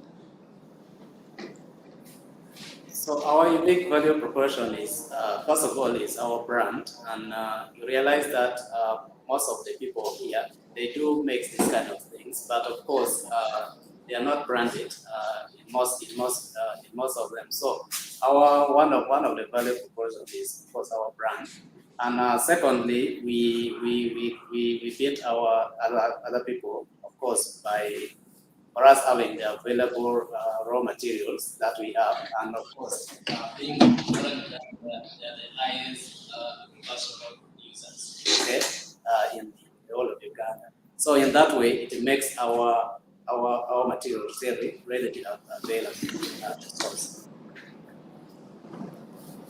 Okay. Do you know the number of clientele you're targeting currently in the next quarter?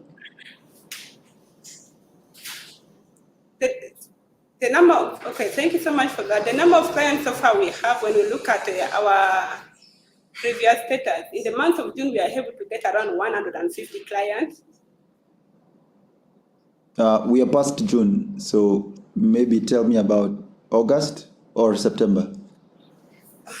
Okay, in the month of June, we were able to get around 150 clients. So in June, so far, we had some increase, around 180. So August, just started yesterday, we managed to get around 30 clients. And what's the forecast? How many are you hoping for?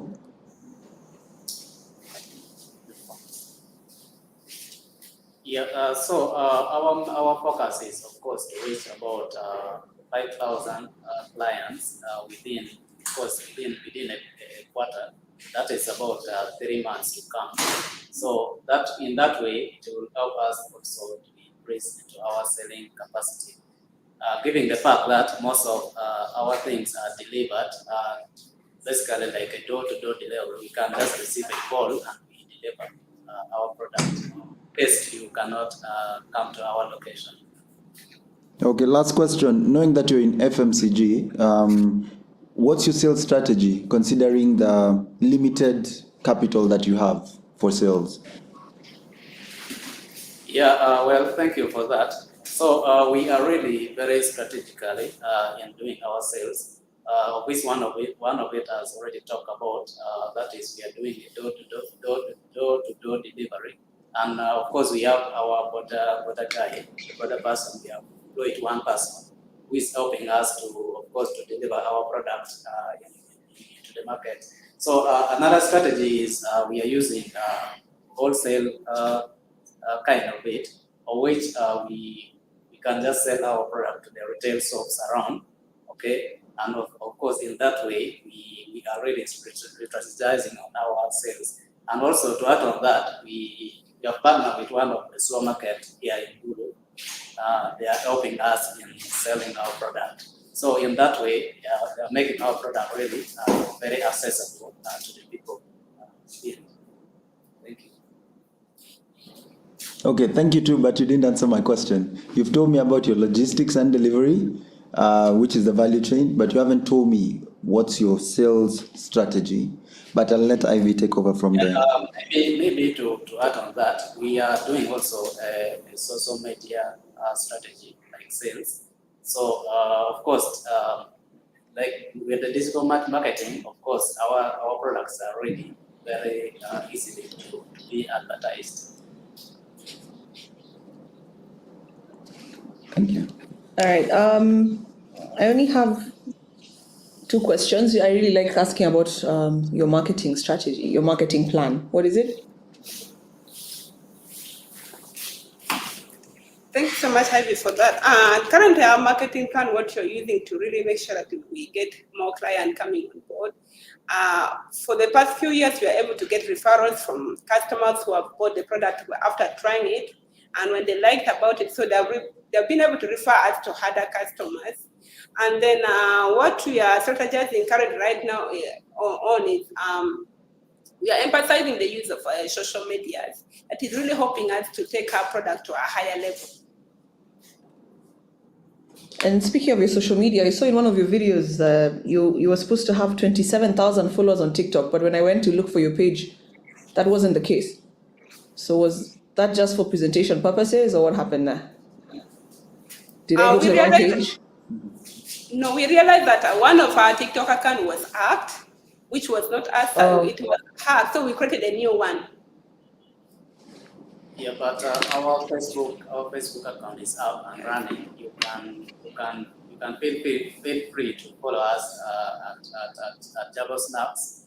Yeah, in Facebook you will be able to get us, and as well as our TikTok account.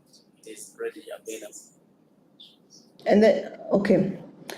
And so you serve B2B and B2C, right? Because you have your supermarkets and then you have the people you do door to door.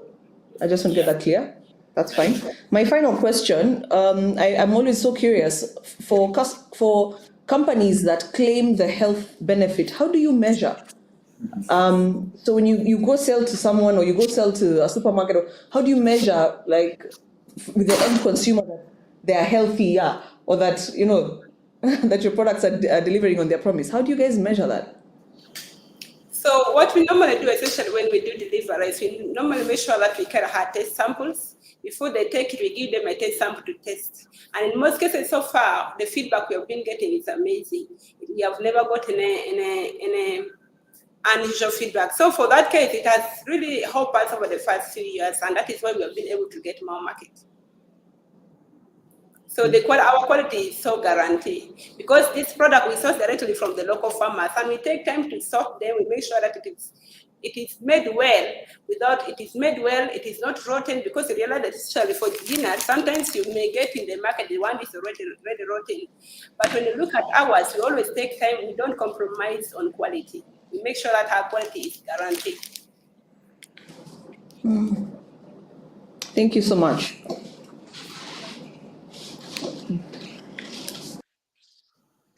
Well, thank you so much, Zabu Snacks.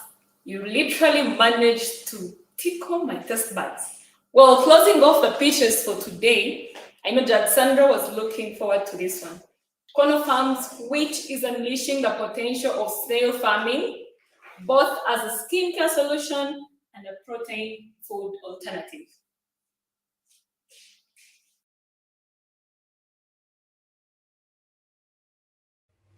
Did you know that sustainable diets have a low environmental impact while contributing to food and nutrition security for our present and future generations? My name is Ephraim Okeo. I'm the founder of Corner Farm, which is based in Nairobi, and we rear edible snails as a solution to food insecurity and malnutrition.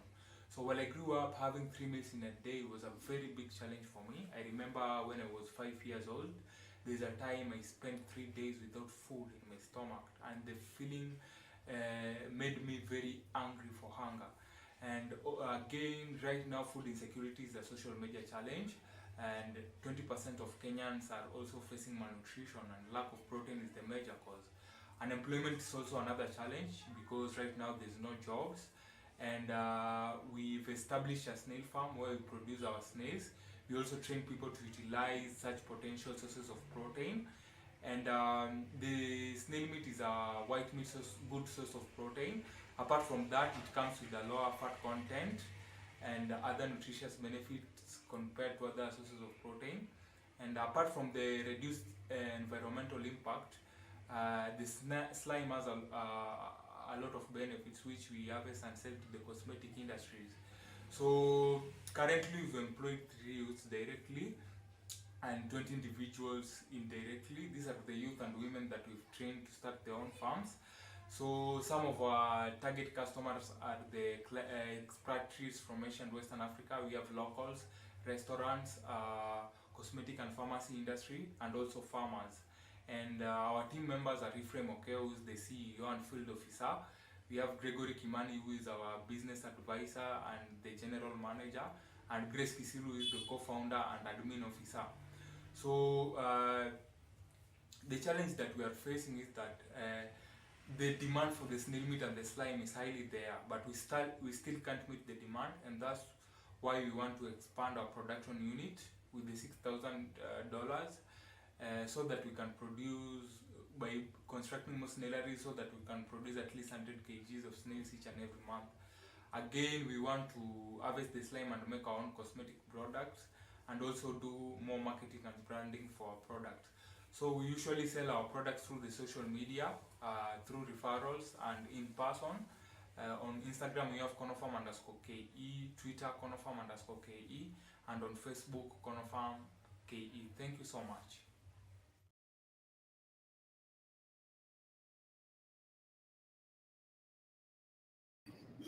Shall we go? Well, I'll tell you for a fact. Can I go first, Ivy? Well, I'll tell you for a fact. In, I think 2020, I covered a story on a snail farmer right here in Uganda. Now, being a journalist, I really wanted to cover all sorts of angles, the way they harvest and who they sell it to and how it is perceived in the community. Now, I'll tell you for a fact that after the story aired, I was called the snail lady for such a long time. And every single time I would go to a place, they would actually say, oh, how did she do this? How did she, who does that? Who does that? So there's that the feeling that, I don't know about my other judges, but there's that other feeling that you get when someone talks about snail meat or snail food. So my very first question to you, as you try to grow this business, how are you dealing with the attitude towards it?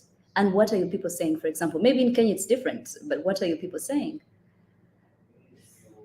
Okay, like for us, okay, mostly our market are the Western Africans and a bit of Kenyans, but Kenyans have been finding the snail delicacy being awkward, but others have embraced. When you go to Western Africa, the snail delicacy is very common. So what we usually do each and every month, we usually have a session where we include the community and other farmers. We train them on the snail meat, the benefits. Then after that, we do practicals with them. We cook with them the escargot, they eat. Even others usually saying that I cannot do snail farming or I cannot eat a snail. Then after the practicals, after eating the snail delicacy, they find it very nutritious. Others now have embraced through the sessions that we've been doing each and every month. And you keep on saying sustainable, sustainable feeding. You want to reduce poverty, you want to reduce hunger. How are you planning to do that? And I believe that, just educate me, please. I don't think it's easy to just harvest snails or grow them. I mean, take me through that process. How does that look like? Okay, like right now, let's say last year, we were still laying the foundation for our farm, our business. So we were spending a lot on the marketing here in Kenya. But right now, on sustainability, we've saw that the demand is highly there. And that's why we are requesting for the $6,000, because with this, we've seen that we are going to construct more cages, like around 36 kgs, and we'll be harvesting like 100 kgs in each and every month. 100 kgs contains like 1,000 snails, so those will be 36 kgs divided by 3. A cage contains around 100 snails. No, 300 snails. So with these, in 12 years, in 1 year, the farm will be sustainable, because if we harvest the first 3 kgs before the cycle, we'll be having like enough time for the growth, and we'll not have the challenge of demand or the supply. Take me through your team structure and what your team members do. So number one, we have Gregory Kimani, who is our business advisor. He's also our mentor, because most of the time we've been going through challenges. Like last year, we were having difficulties with the record keepings and stuff. So he has played a big role at Kono Farm. And apart from that, he is also the general manager at Kono Farm. And we also have Grace Kisilu, who is the co-founder and admin officer. And she usually do nitaisemaje, let me speak in Kiswahili a bit. She usually, yeye ndiye anasimamia kazi yote, the farm work that is, he stands for the farm works that is happening, or all the activities. All right, I'll hand over to my other judges. Okay, thank you. You keep talking about demand. How big is this market? Okay, so we have cosmetic industry. We have the individuals. Most of our clients are expatriates, as I mentioned. We also have the restaurants, and we've been having the challenge of meeting the demand, because like last year, we were producing like only 25 kgs each and every month. Our farmers currently has a capacity of 3,000 snails. So with this, we couldn't like satisfy the market. And I think in a month last year, we were making like a gross profit of, we were making a revenue of 70,000, 20,000 from the slime and 50,000 from the snails. And this is a gross profit of around 15,000 because most of the money that we were getting was going to the operational cost and also marketing. So around 55,000 were we include this. But since now we are into the market and we have a lot of clients, we are really struggling with the demand because we have these cosmetic companies and the restaurants also, but the sustainability, the cycle, we can't like meet. So that's where we are struggling, and we are hoping that we will constructing more scenarios. We are going to keep the sustainability. Okay, could you help me I think what I'm struggling with is that the numbers. So you're saying you cannot meet demand, but I think what would be helpful would be to say something like, I produce 1,000 snails every month. I get orders for 3,000. So like last year we were producing like 250 snails. We sold like 2,500 snails last year. We were producing like 250 snails. Those are 25 kgs. But for let's say next year, if we will get we are hoping to get the 6,000. We are going to like harvest 100 kgs each and every month. In these, we'll get a revenue of like 200,000 each and every month with an operational cost of 100,000. So we are hoping like next year, maybe by the end of next year, we'll be having a gross profit of 1,200,000 Kenya shillings. Okay. My last question, and I'll hand it over to the judges in Nairobi. What is stopping other people? Okay, two questions that are related. One, who are your competitors? And then two, what is stopping people from getting into this business? Okay. Some of my competitors, we have Golden Snail Farm, who is right now the leading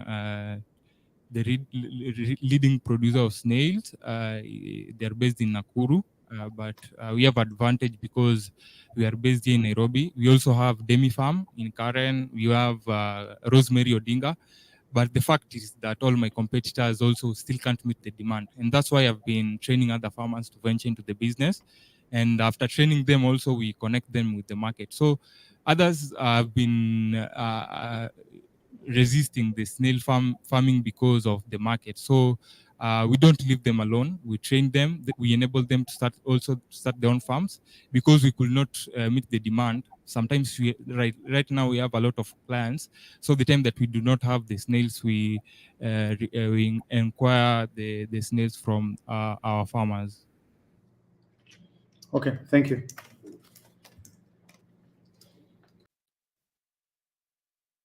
Okay, thank you for that, sir. Do you have any snail expert on the team? Yeah, Grace Kisilu, who is the admin officer, is a snail expert. She has gone for the trainings and she knows everything about the snails. I also did not mention about the products. She's the one who is going to work on the cosmetic products because we saw that selling the slime only will not be that profitable. But since we are going to introduce our cosmetic products, we are going to make a lot of profits from the products also. Okay, great. And how many employees do you have currently, and how many do you hope to get to actually employ after you get the money? Currently, the ones that we've employed directly are 3, but indirectly we have 20. We have the ones that we've trained that have their farms, but we are hoping, since we are going to be having a lot of products in the market, we are going to employ like the number will increase up to 6. So we are hoping like if we maybe make a revenue of 200,000 from the snails, 100 kgs, the operational cost will cost us maybe like 40,000, and another 60,000 will go to salary, and that's how we'll grow. Okay, thank you. Last question. When it comes to and which is something the Give Work Challenge really relies on. When it comes to the SDGs, what exactly your problem fit solution? How exactly is it aligning to the SDGs, for example? I think we have zero hunger, and also reducing poverty, because right now there's employment that we have created, and we are hoping with that a lot of youths will generate income out of it. Yeah. Thank you. Hi. Hi. I'm very fascinated by your business. Good job. My questions are a bit interesting. You said the cycle of a snail, because you're saying if you get this money today, you'll be able to harvest by end of next year. Correct me if I'm wrong, but I thought snails need around 8 months, sometimes even up to 2 years, to get to the maturity level that you need to be able to, turn the business profitable. So They require like 6 to 7 months, or maybe a year. The more they are in the farm, the more they grow. That's another advantage. So with these 36 cages, we'll be having like a cycle of 3 cages. We'll divide the cages into 3. So per month we'll be harvesting snails from the 3 cages. So after harvesting the first harvest, it will like take like 9 months before we return to the snail. So the cycle will keep on like moving. Okay, and then sometimes when I hear of animal farms, I always think ethics and ethical practices. So you're getting like it's we don't want people to cancel us because we're treating snails badly. So you get putting 300 snails in one cage. Is that good for the snails? Also, do you practice humane harvesting methods? I don't even know if I want to know how snails are harvested, but I just want to make sure you're being humane to these animals. Yeah. In the cages we have different sizes, so it depends with the snails. It depends with the sizes of the snail. So like 300 cages, we will require like a 5 by 2.5 cage size. And that's what you wanted the money for? Yeah, so we want to like construct more cages, like more expand the snailery. So the resources that we have, space is not a challenge to us because we are based on a government facility. So we Yeah, have that's like actually one of my enough. questions.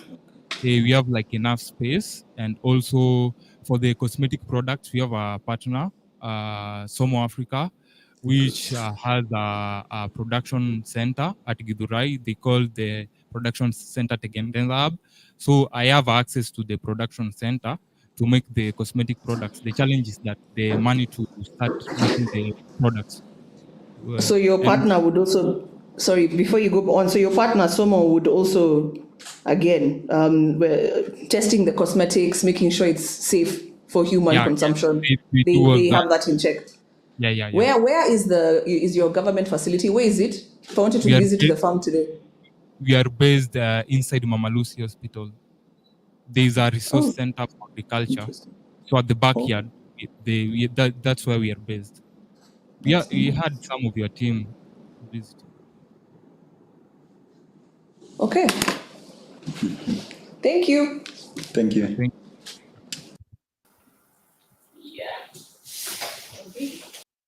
Me. Yeah, thank you.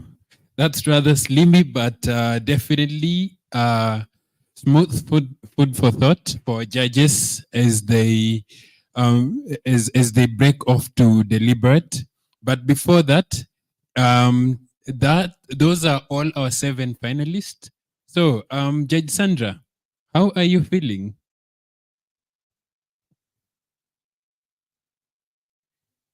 Speaking on mute.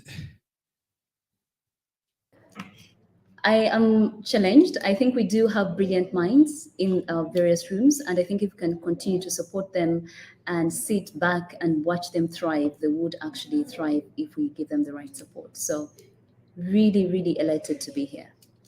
Yeah. Well, thank you so much, Judge Sandra and all the other judges for your deliberations. But we are not done yet. Let's have a word from Wendy as we segue into the segment, the next segment of the show. Yeah, unfortunately, Wendy cannot join us for now, but a bit of a comment from the team. So, do you have anything to say? Okay. So a bit of a comment from the team, just acknowledging that sorry, a bit of update from Wendy and Tassilo, just acknowledging that while 4 teams will have a chance to walk away with 6,000 to support their ideas, that does not have to stop here. We continue to we have just wrapped up a growth fund to support in providing additional funding of up to $10,000 to previous GiveWork winners. Of course, we know there's a bit of a follow-up. We know there's a bit of a follow-up provision of up to $10,000 to the existing businesses. And this year, our winner was Mukuru Talent, and we are excited to see other milestones. They will definitely, we're definitely looking forward to see who will, win the next award. But before we proceed further, here is a video of our 2023 Growth Fund finalists.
Well, amazing journeys from the videos we've just watched. Well, let's skip to the fun part now. I'll give you a minute, a second to pick your phones. You're not sure what's coming, you better pick your phone. You might be a lucky winner. Just a second for you to pick your phone and scan the code or input the link on your screen to join our GiveWork trivia. I'm giving you a minute. You may walk away with a prize. Well, the first question is an easy one. However, things get tricky from there. Well, we'll be giving out 1,000 worth of airtime to the highest scorer in Kenya. And right here in Uganda, you will earn yourself 30,000 shillings, 30,000 shillings, Kenya shillings worth of airtime.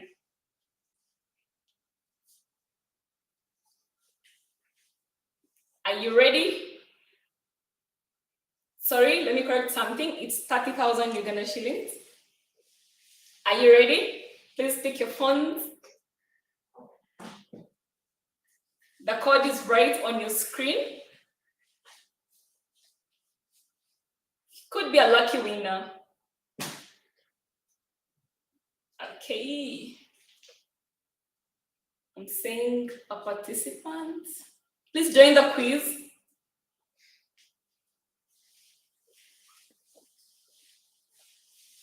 I could read the code. It's #3072462. I see Kelvin, I see Swivel, I see JD146. Please scan the code, scan, or just input that code. You will join the trivia. So that I'm seeing so many participants coming up. Please do the needful.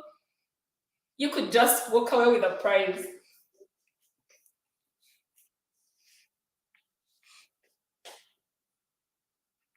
Great participation coming in there.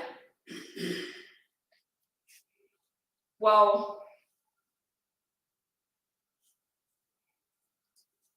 Meanwhile, as the trivia is ongoing, let me get to feel how one of our contestants is feeling. How are you feeling, Mawaja Creations?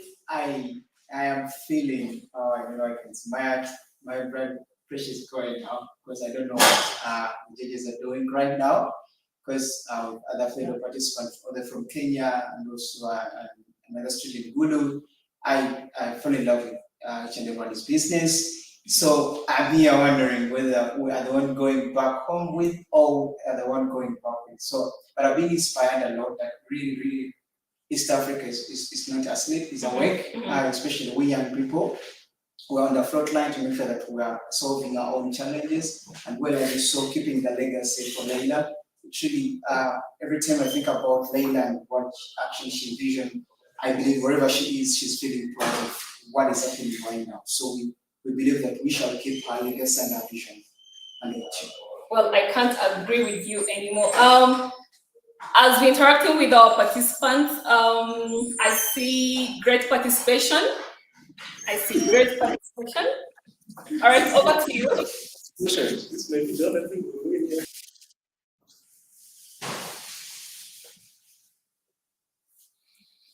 Okay.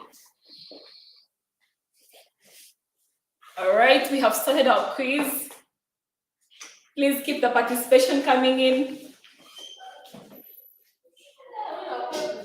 As the participation is ongoing, I think I'll hand over to Gulu, if you can speak to one or two contestants, sorry.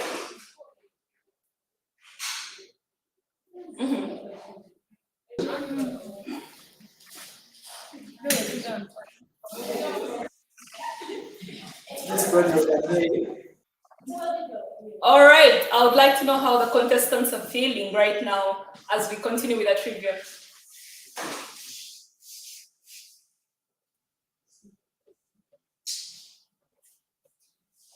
Yeah. It's actually getting better and better here. Interesting to, as the trivia keeps on going, we'd be happy to hear a bit of the team that we have here, the finalists. Yeah, I see we have guests that we've not really heard from. How are you feeling? Yeah, maybe. And how do you think the finalists have performed? Hello, my name is Christine Bonariri, founder of Mentorship. I think the teams have performed really well and really well. Vizuri kabisa.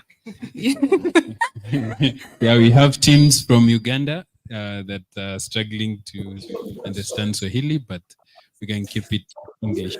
So maybe you can say hello, a bit of you then try to introduce the project that you represent. Then how do you think would you call competitors or, have performed? Okay. Good evening. My name is Dorcas Mora.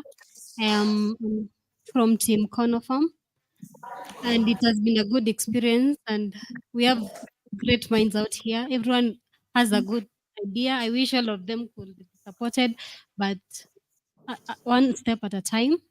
So I wish the one who will go away with the prize to implement the ideas he has shared with us, because those ideas are great.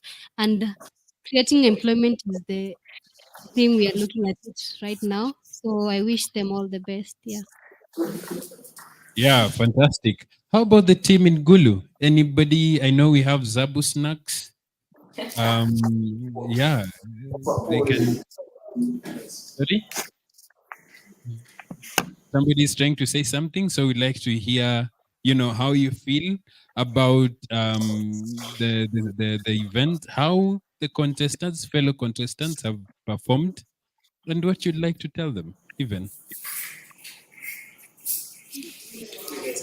Actually, I'm super nervous. I don't know what the outcome will be, but I'm just waiting for everything. Yeah. Mm. Yeah. Yeah. How about the Zabu team? Yeah. Zabu Snack? Okay. I'll say it wasn't easy. You see, being in front of the camera and you're expecting a lot of people viewing you. So, of course, you'll be nervous.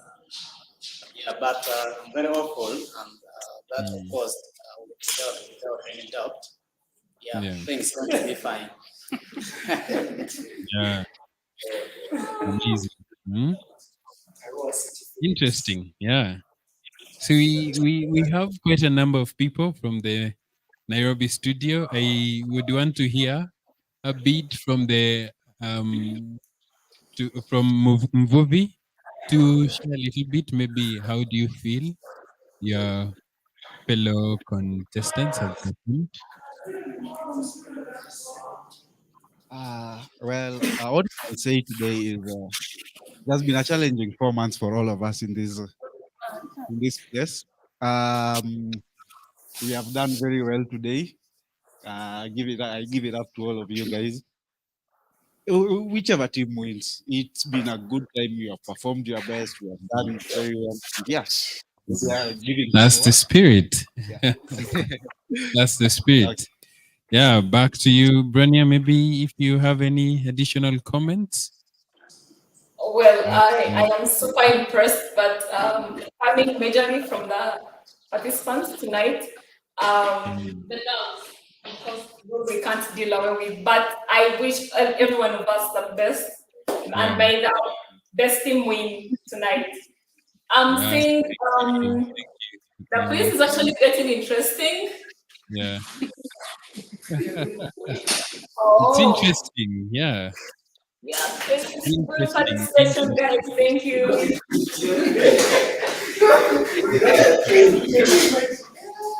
Yes, I see we have our final score. And definitely it's a wrap. It's definitely a wrap. And congratulations to Backstage Gulu. If only we could know the name. Who's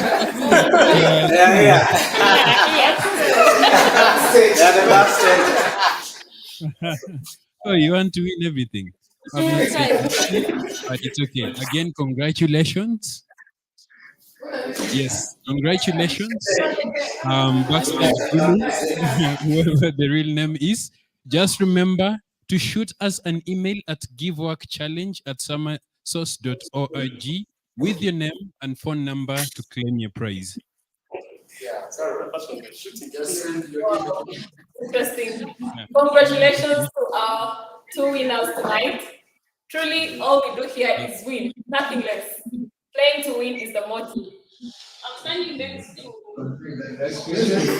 Brania, give me a minute. Sorry, I skipped a crucial information. It's like I'm missing out somebody who deserves something. I've been told to recognize position 2 as well. Sadat. Sadat, congratulations to you as well. Congratulations to you as well. Do the same. Shoot us an email via giveworkchallenge@samasource.org with your full name and phone number to claim your prize. Again, congratulations. Back to you, Brania. Wow, the Gulu team is actually not sleeping. But congratulations to our two winners tonight. And truly, all we do here is win. We don't play around. We play to win. That's our motive. I'm standing next to Mawaja Creations, and we are just about to get into the winners announcement session. I don't know how you are feeling, but yeah. So what has been the highlight of your competition so far? Wow, Maria and the rest of the competitors and panelists. One of our highlights is the learning from the judges, especially when the Q&A started. It was really a very interesting thing, especially when you're asking about the numbers of about our businesses. It was really a very, very takeaway. And also, it kept it in check to really understand whether I'm compatible enough with this price, and if so, am I ready to actually face other circumstances which may actually put on my account when I'm implementing the project or running it. Wow. Over to you, Kachula. Yeah, thank you, Bronia. We're sitting here pretty tight. See, I'm also sitting. But I know the team is nudging somebody next to them, but I definitely want to break the ice by, getting to hear a little bit about, the team. So a question that I'd like to ask, could you share with us, since you already have a mic? Yes. Yeah. So you'll remind the team your name and the audience your name, and then share with us a little bit about your journey throughout the Give Work Challenge competition this year. What has inspired you to participate, and what are your goals? What were your goals going into the competition? Amazing. So thank you. My name is Megan Zay from Team Atafric. We are really much inspired by the motives of entrepreneurs to create social impacts. And the journey has been interesting. We've learned a lot from our mentor, Mr. Wahiga. I'm sure the Nairobi team, Gulu team, Kampala team can attest to that. And we look forward, to work together eventually and also see how best we can contribute to the community. So thank you so much. Yeah, great. Thank you. I mean, those are very beautiful insights, and maybe to ask, I see Corner Farm has been nominated. That is really good.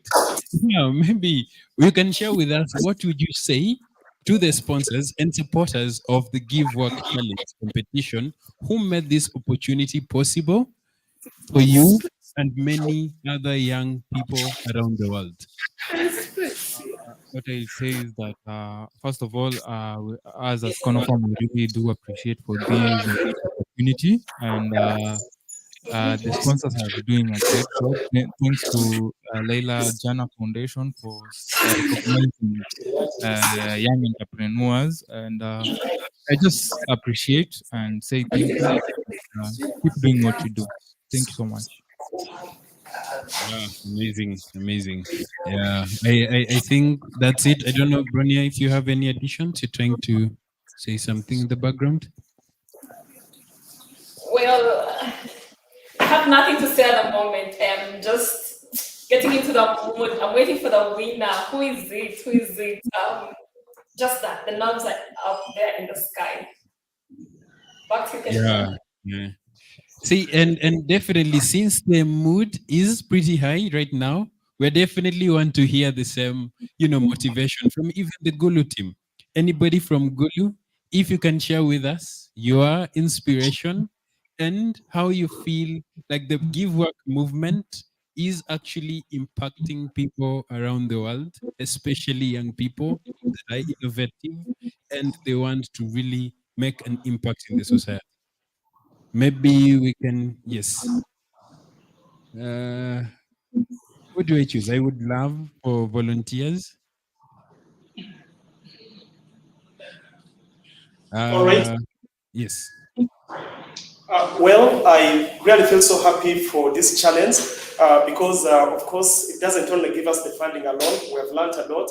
We have met a lot of challenges. Currently, we are also in a learning process. I call all of us as winners because at the end of it, even if you don't win the money, at least you've won the experience. Who knows, next time you will win better.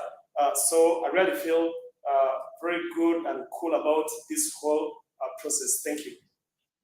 Yeah, amazing. We'll be happy to hear from the sanitary pads project as well.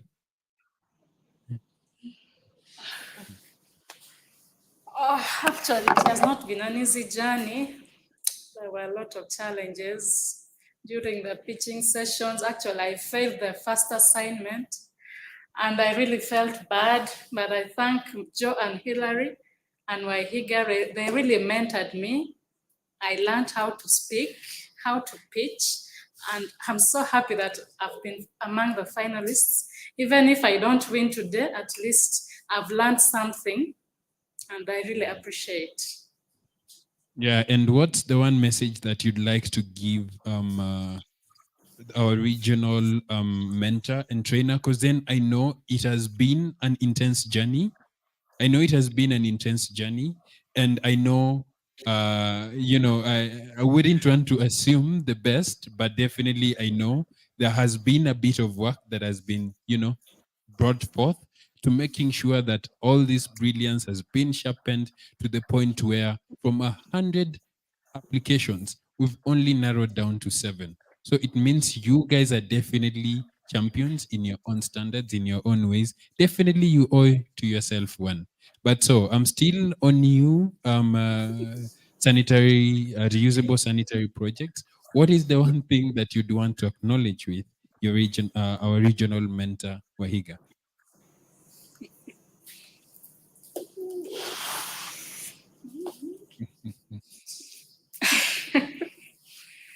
I don't know how to answer that. I appreciate the work he has been doing. May he keep doing it. Mentoring people is not something easy, because I've been in one of a similar competition like this, and those people don't really care. They don't mentor you, you just come the way you are. And him coming to mentor us is really something good, and I really appreciate him for that. And let him keep doing that for the next competition. Yeah, amazing. Yeah, thank you for sharing that. Yes, I definitely believe that we are all sitting tight. People are so nervous, but it's okay. Although, Tim Bubi, how are you feeling? Are you nervous? Are you? Team movie, we okay. We're actually feeling great. Being part of the finals, being part of the final, it wasn't easy. Having had more than 107 teams apply, and going through all those stages, semi-finals, finals, pitch videos, and all that, it was nice. We're feeling really good right now. And it's actually interesting. Maybe this question goes to Maweje. Maweje, we'll be curious to know, is this the first application? Of course, I would want to know if this is the first application all of us have done. If not, how many rounds have you had to apply to the Give Work Challenge? Because then this definitely will go out there to kind of remind individuals that consistency is something, or if you got it once and you got it, also that's a conversation we can definitely learn from you. So Maweje, was this your first lucky shot at the Give Work Challenge? If not, how many times have you done this? Yes, Kampala. That's switching to Kampala studio. Thank you so much, Kichula, for this question. Actually, it was my first time I shot for Give Back Challenge. But before I actually applied for Give Back Challenge, I think I spent close to 1.5 years studying the website and the code. And actually, when I think last year, when there's a certain startup called Education, I serve as a board member, as advisory board member, giving advice on how they can structure their business and also running. So when I gave them advice and also they were able to actually merge as winners, I said, okay, if I've been able to advise my team, I said, okay, let me give it a shoot. Like after close for 1 year, studying actually retail, and I'm the very guy who sent me the application for them. I told them, guys, there's this opportunity, try to apply for it. And then I told them, give all your best. Then when I saw Intended Breaker winning it, I think it's high time. I told them, give the opportunity. And guess what happened? From April to August, so I'm super excited, and it was really a very nice experience. both the side of advising the fellow winners in the idea stage and also being a finalist in the business exhibition. Thank you so much. Over to you, Kechula. Yeah, thank you. Thank you. I don't know, Gulu, anybody who wants to confirm, but Maweje, only one lucky shot. Okay. We'll definitely need to gather steam from there, but it's really good. It means that there's something unique about your product, and definitely would want to continually acknowledge that. Yeah, anybody else who would want to confirm? Maybe Atafric. Yes, this is our second time trying, and we are lucky enough to get to the finalists. The first time was a little bit challenging, but we took the challenge as an opportunity to learn. Just like Wahiga was teaching us some new terms like terms. Really, really hard. It was really, really hard. But as budding entrepreneurs, we appreciate the opportunity to try again and again. And just like our host has said, persistence is key. And we keep pushing, we keep trying, and we hope for the very best. Thank you. This is Well, interesting. Yeah. Keshula? I don't know. Yes, Bronya. I think I personally want to interact a bit with the reusable sanitary pads project Yeah. from Gulu. Yes. I was intrigued by that idea, and I just want to interact with them a bit. If I can get ready. I just want to understand from them, because we have seen so many girls drop out of school. We have seen so many fail to actually afford the cost of sanitary pads on the market currently. It's on the rise. I just want to appreciate them, but I want them to say something about their motivation. Once again. Yeah, very important. I didn't get you. Can you say that again? I just want to appreciate, I really appreciate your idea, but I just want you to shed more light on your motivation, because this is a topic that sits right on my heart. Like, I'm very passionate about it, given that I'm a woman and I go through what you're trying to advocate for. Just share more light on motivation. And if actually you use this. Okay, according to my personal experience, like what I went through as a teenage girl, it was really traumatizing for me. I really hated being in my menstruation. And I always had this passion of starting up this project to help out girls so that they don't go through the same thing I went through, because I almost dropped out of school at one point, and I wouldn't want anyone to drop out of school just because of menstruation. So that really motivated me, and it keeps me going to see girls stay in school. And the menstrual health, like the menstrual awareness we do, we always teach them and make them feel like menstruation is a good thing. We really want them to feel like it's something they don't have to suffer from. So it keeps me going. Well, thank you so much, Reusable Sanitary Pads project team. I don't know if I've not heard from Zabu Snacks. I don't know if the team is on set. Meanwhile, our judges are deliberating, and we look forward to that moment. Like I tell you, the nerves are up there in the sky.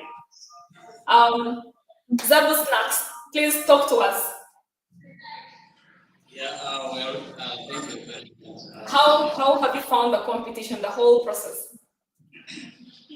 Okay, first and foremost, the competition has been stiff for us because given the numbers of the people, and of course with the people who are going to go through with that whole process, it has not been easy for us. And also, I would say the motivation bit of it, what motivates us to start this, is not only eyeing on the snacking bit, but basically we see how people are really struggling home with putting things into table, like putting food on their table. So we thought it was that what really can we do so that we can help with a little. That is why we had also to be pulling some of the stuffs from our pocket, though we are still not all that good. So we have to, we used to pull those things to support those people who are on there. Because at least for us, who we feel we are somewhere, so we also feel like we need to pull people for that. Then one thing I would have to give a take up to the Give Up Challenge team is about ways this thing has to continue. Even though we are not the winner, or we have won, maybe. Yeah, but I feel maybe it shouldn't be something that should end maybe just maybe in this year. Okay. So also maybe at some point there could be challenges here and there, but I feel the impact bit of it has to continue. Thank you. Yeah, thank you. Yeah, sorry. I know there's a very interesting question that the team is asking, and we'll definitely need to understand. Maybe Zabu Snacks, while you still have the mic. Now, teamwork is an essential aspect of the Give Work Challenge competition. How did you collaborate with your team to bring your idea to life, and what valued lesson did you learn from working with each other? First of all, we had kind of similar passions with our colleagues. So that is why we came up with that idea of, yeah, for me, I have passion of course, helping people, not only the people I work with, but also the people I associate with. So we came into that idea of now, what best can we do? Okay. Of course, the colleagues, we came out together and we sat of what is something which is much easier, okay, to start with, so that in return it can really help people push. It should not be something which is really over. People will be expecting maybe something very big. So you see, when you want to impact people, you don't just come from nowhere, okay? You have to start with what is really within you, okay? And what is that opportunities that you have within. So that is why we had to come up with that idea. Yeah, and I have to testify, it is really working very well, though at a very low pace. Yeah, thank you, Zabu Snacks. How about Arua City? What's your comment on that question? Can I understand the question again? Yes, please. So the question is: we acknowledge teamwork is of crucial importance to the Give Work Challenge, right? And so we would wish to understand how did you collaborate with your teammate to bring your idea to life, and what are the valuable lessons that you've learned, and you know, how has this enabled you to work with each other? Okay, first and foremost, my business development manager, the biggest brain behind the innovations we do, is my OB. We've been friends for a very long time, so in all this time we've been together, we understood where best we can fit in and all that. Of course, that is passion, and that is, let me say, the love to really go into greater heights. And we're all skilled, yeah? He has skills in doing the innovations. Then I have skills in doing management and maybe, representing the organization, representing the company out there and all that. So I feel our teamwork came in because of passion, because of friendship, and because of the vision we hope for our lives. And of course, one thing I've learned about the teamwork journey is that a team that does everything together actually achieves better than a team, that chases different goals. That is one basic thing I've learned from working as a team. Thank you. Yeah, amazing. I see Conofam here. So maybe you can, I know why that question is being asked, because then we understand that we get to build up together. We have to be innovative, but then that comes as a growth within a team.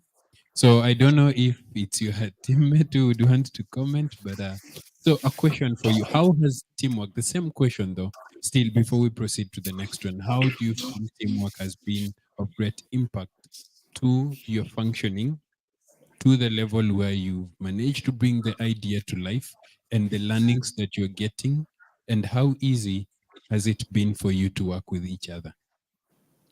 So what I will say is that without the team,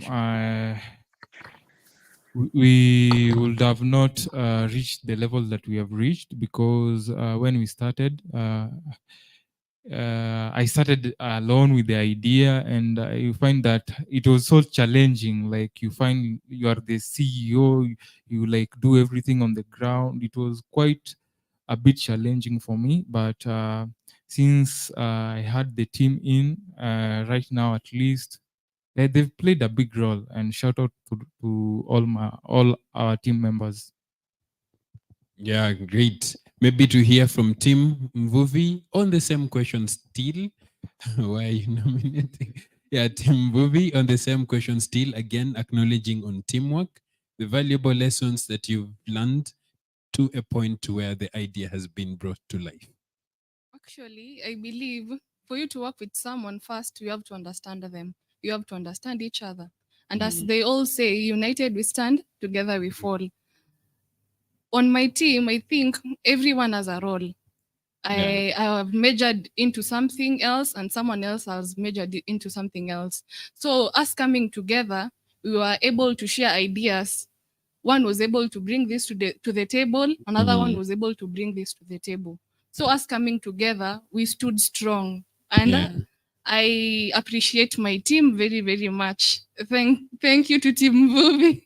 Yeah, so the valuable lesson there that you've learned is a team. United we stand, together we fall. And you started as a team, so you all started together, No, or we didn't start all of us. okay. We incorporated some of the members that we needed, the team actually needed, Mm. like the financial analyst, the data analyst. Yes, some of the skilled women we've employed at the lake. Yeah, working with them. The valuable lesson I've also learned is to appreciate the efforts of others. We need to appreciate what others do for us to able to win it, for us to be able to be innovative. We have to appreciate others. Yeah. Thank you. Great, yes. And since you're next to Atafric, yeah. So still at Atafric, how has the experience been, especially with the teamwork? How has it scaled for you in the learnings? Just to acknowledge the power of diversity within teamwork. Mm. No one is important within a team. Every role is quite important. Once you trivialize one aspect of a team member, and that's the end of the entire team. In a football team, it doesn't mean that since the goalkeeper is the one who saves the goals, he is the most important person. And also, it doesn't mean that the striker who adds on the goals, he is the most important person. So I come with my analytical background. Tyler, he comes with his creative background. I guess we just make the best mashup as a team. We get criticism from each other in a constructive way. I get feedback. I get to learn a lot from my team members. I get to understand my weaknesses, which I do harness and change them into strengths for the betterment of the entire project and the entire team. So I guess it's just a learning phase, by the way. I can't say much on it, but it's a conversation that can take the entire night. Amazing. That is very, very interesting and profound. Yo, I think people have now, it also brings wisdom. So I see. Yeah, maybe to move to Kampala studio. Bronya, do you have any comments? Maybe if we can hear from Mawaja, the experience, because Well, I am super impressed because I have a friend called Adil who mentions and says that there is no I in the word team. So if you single out yourself from a team, it's likely to crumble. Well, tell us something about teamwork, Mawaja Creations. Thank you so much, Brenda. Actually, every time I hear about our teamwork, it reminds me of one of our just cause, like the long-term vision of Mawaja Creation. And this is how it's been stated. So we believe in a team where everyone achieves more and no one is above the other. And we believe that to be part of our team, we believe that we're able to achieve more and like as you achieve, also achieve. So everything we could see, I might be one person representing the entire Mawaja Creation, but I have close to more than 10 people who might work with both directly and indirectly. So I believe in them as they do believe in me. But above all, I always tell people from a man who pastors, we tells us that you can't take people where you have not been. So to have a better team as a vision bearer or whoever runs a project, you need to first move where the team has to go, and then you know each and every way to take the team that side. Thank you so much. Wow.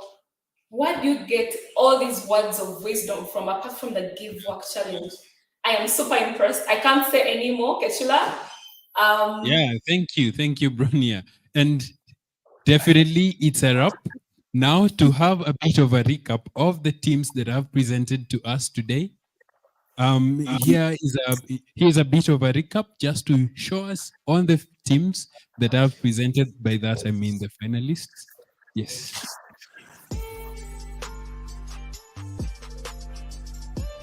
Hi, this is Kono Farm and we are ready. This is our Food House. We are ready for the grand finale. Hello, this is Team Zabu Snacks and we are super ready. Hi, we are Mawaja Creations and we are ready. Hello Lela Jena Foundation. We are Atafric and we are ready. We are ready.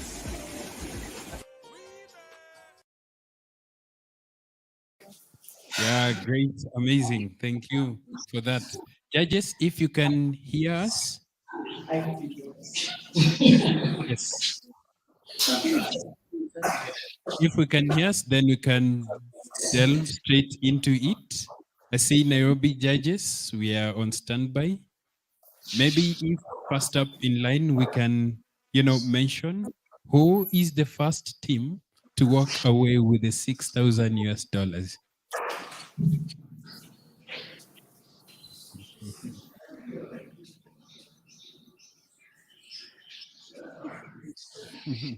Team relax. Breathe in.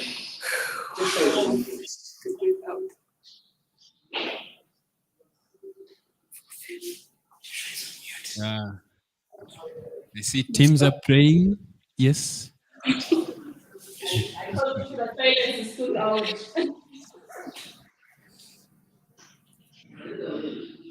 Judges, maybe if before we delve into it, any judge with a comment? Waiting for the drum roll. You're waiting for the drum roll. Oh, yes. I think I'll start and then I'll hand it over to the judges in Nairobi. One of our 4 winners today is Team Bubi. We found Team Bubi. The number of things that stood out. You're not only solving an environmental problem. We were impressed by the different product lines that you're able to come up with. On the one hand, you're able to feed the humans, you're able to feed the animals, but you're also able to sell fertilizer. Yes, so congratulations, and I hope that the 6,000 that you're going to get will help you move your business much faster and to greater heights. Wow, congratulations, Team Bubi.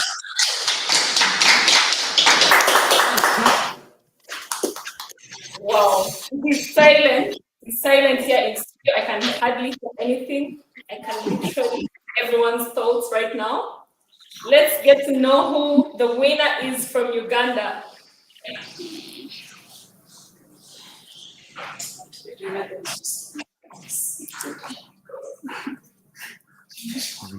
Joshua? Can you hear us, Ivy? Yes, you can. Yes, you can. Okay, super. A big congratulations to everybody who made it to the finals. It's no small feat. This was not an easy session for the judges, so I want to assure everyone that you guys did absolutely phenomenal. The winner I'm announcing today is, I'm going to be more dramatic because I'm in the business of drama. Congratulations, Reusable Pads, Uganda.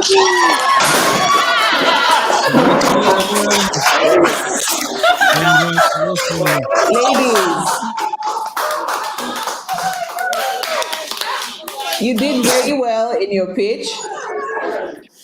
They're so excited. I need to. Okay, let's finish hugging. Good job. Okay. I want you to know you did very well in your pitch. And the road ahead.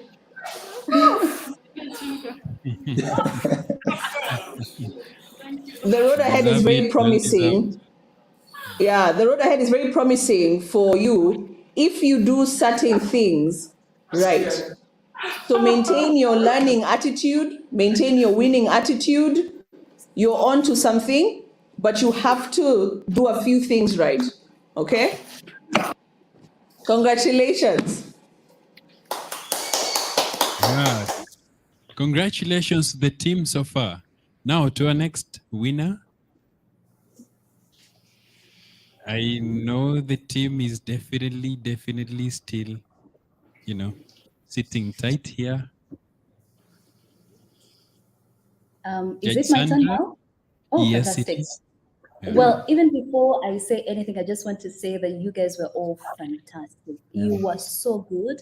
And the fact that you stepped out of your comfort zone to think of an idea, and write it down and then try to implement it. I think you guys are so good. And wherever you are, just kudos to you guys. So the next winner this evening is someone that I think has impressed all the 4 judges this evening for so many reasons. Number one, I think you are very confident and you are very excited about your own project. Sometimes we really need to see that you're happy about your own project. And I think you did that. And you were covering quite a number of angles. On the side of the community, giving back to the community, helping the community, on the side of working with young people, and on the side of something I'm very passionate about, environmental conservation. So, ladies and gentlemen, allow me announce Mawaja. Yes. Congratulations. You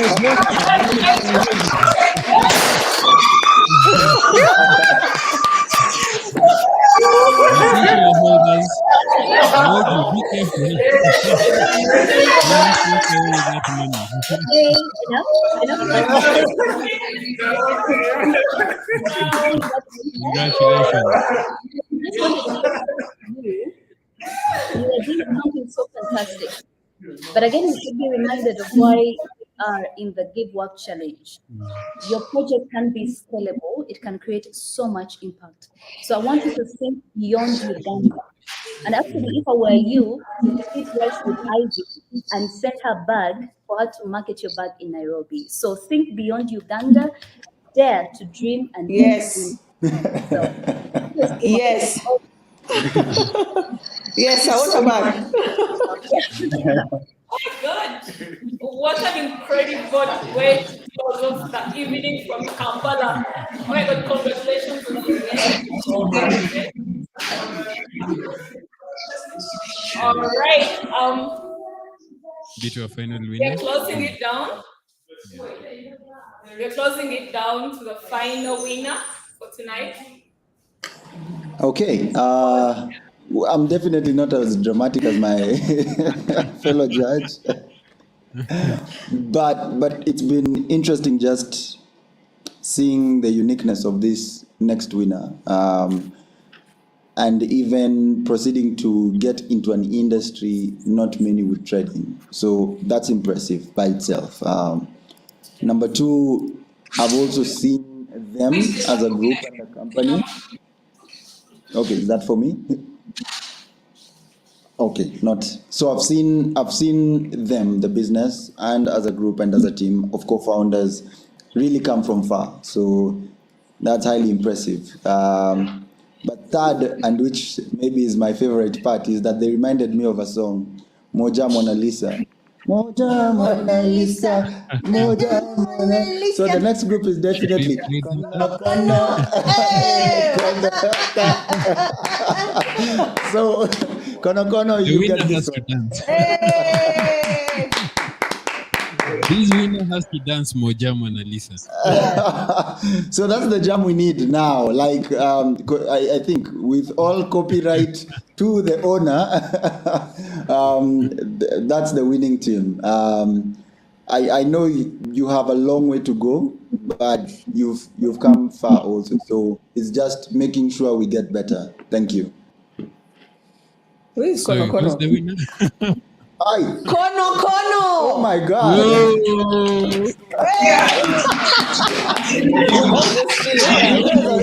You guys, wait, is it us? After we done all that, man. Do we still want him to, he is in a serious investment, so I don't know if we still want him to dance. Again, Yeah, but Kono Kono won congratulations. this one also. Thank you so much. Yes, thank you. Any parting short comment from the judges before we proceed to our general winners? Maybe Judge Ivy?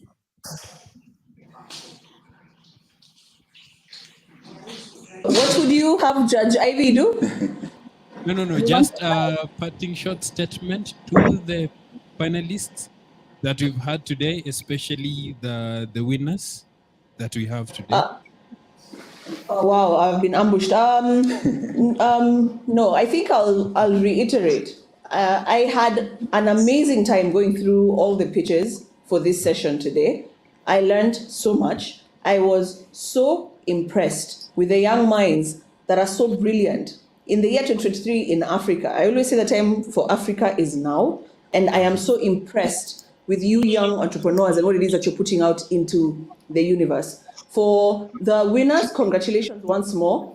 This is a stepping stone into bigger things. I want to encourage you, stay humble, stay hungry, stay learning.